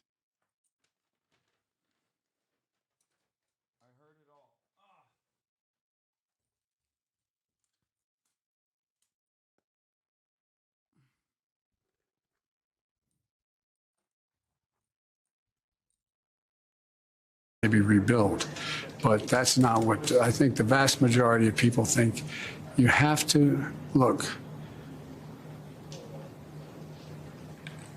After what happened in World War II and the carpet bombing that took place, what happened was we ended up in a situation where we changed the rules of the game, what constitutes legitimate rules of war, and they should be abided by. Some have suggested you should go back to Israel and address the Knesset, the Israeli part. He's like, go back to Israel, damn it. Yeah, me. I've suggested it. Go back to your country. Listen, Jack, if you love Israel so much, why don't you go back there and marry it?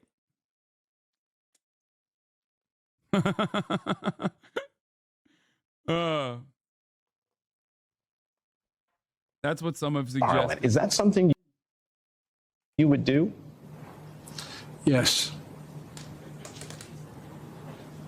Would that have to be at the invitation of the Prime Minister, or could that be at the invitation of the President? I'd rather not discuss it more. Does that mean that has been discussed, the possibility of going back to Israel and addressing the Knesset? Wait, why'd you say it then? Let's talk about the temporary pier that you announced during your State of the Union address to get supplies into Gaza. It's going to take 60 days to get that constructed. What more are you doing in the absence of cooperation from Netanyahu and a bill from Congress to get supplies into Gaza, more humanitarian aid into Gaza? Everything we can. We're pressuring Israel to open up access in the north from Israel. We're also doing airdrops. I know several people were killed with the airdrop. There's a way to avoid that in the future. We're working with our Arab friends to figure out how much we can get in. Everything, look, it's a desperate situation. Food, medicine. Why? Everything needed. They're badly needed. Why is it a desperate situation? Who made the desperate situation? How did we arrive at such a desperate situation?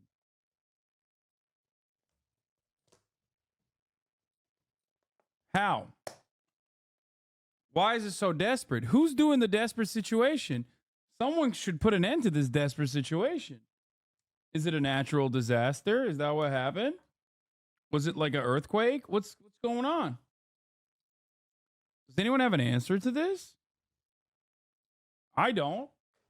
I only listen to Joe Biden. So I feel like, damn, sure sucks that like the Palestinians were a victim to a massive earthquake or something.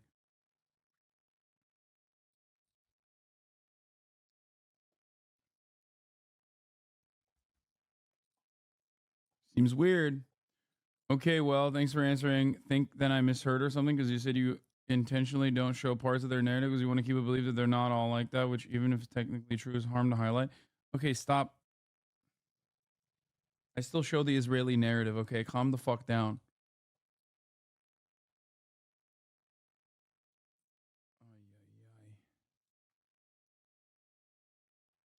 Anyway, wait, Evan Hill had a take. It's Evan Hill needed had a now. breaking story. You're heading to Michigan, where on the campaign trail, probably in the next few days, where more than 100,000 people voted uncommitted in the primary to protest your handling of the situation in Gaza. Some have said they will never vote for you. One told Charles Blow of the New York Times, and I'm quoting, as bad as Mr. Trump's rhetoric was and him putting a travel ban on 5 Muslim countries, he wasn't overseeing and actively arming a genocide. Those are tough words. What's your response to that widely shared sentiment? It's not widely shared. You guys make judgments you're not capable of making. That's not what all those people said. What they said was they're very upset, and I don't blame them for being upset. There are families there. There are people who are dying. They want something done about it. And they're saying, Joe, do something. Do something. But the idea that they all think it's genocide is just not, that's a different situation. Look. No, I think a big chunk do actually. Some might agree with the genocide. That's the wildest part about American politics is that, like, yeah, the majority of Americans do believe that what Israel is doing is genocide, except some of them agree with the genocide. That's the only part of that is like forgotten. But everyone does agree that it's a genocide. A lot of people do. I can fully understand. Can't you? You have a family member there. Families that come from a family that is still isolated there and may be victimized. It's understandable they feel that way. If we're talking and that's about why I'm doing uncommitted everything vote, I can to try to stop it. 100% think no, it's a genocide, by the way. Is he delusional or in denial? Why not both?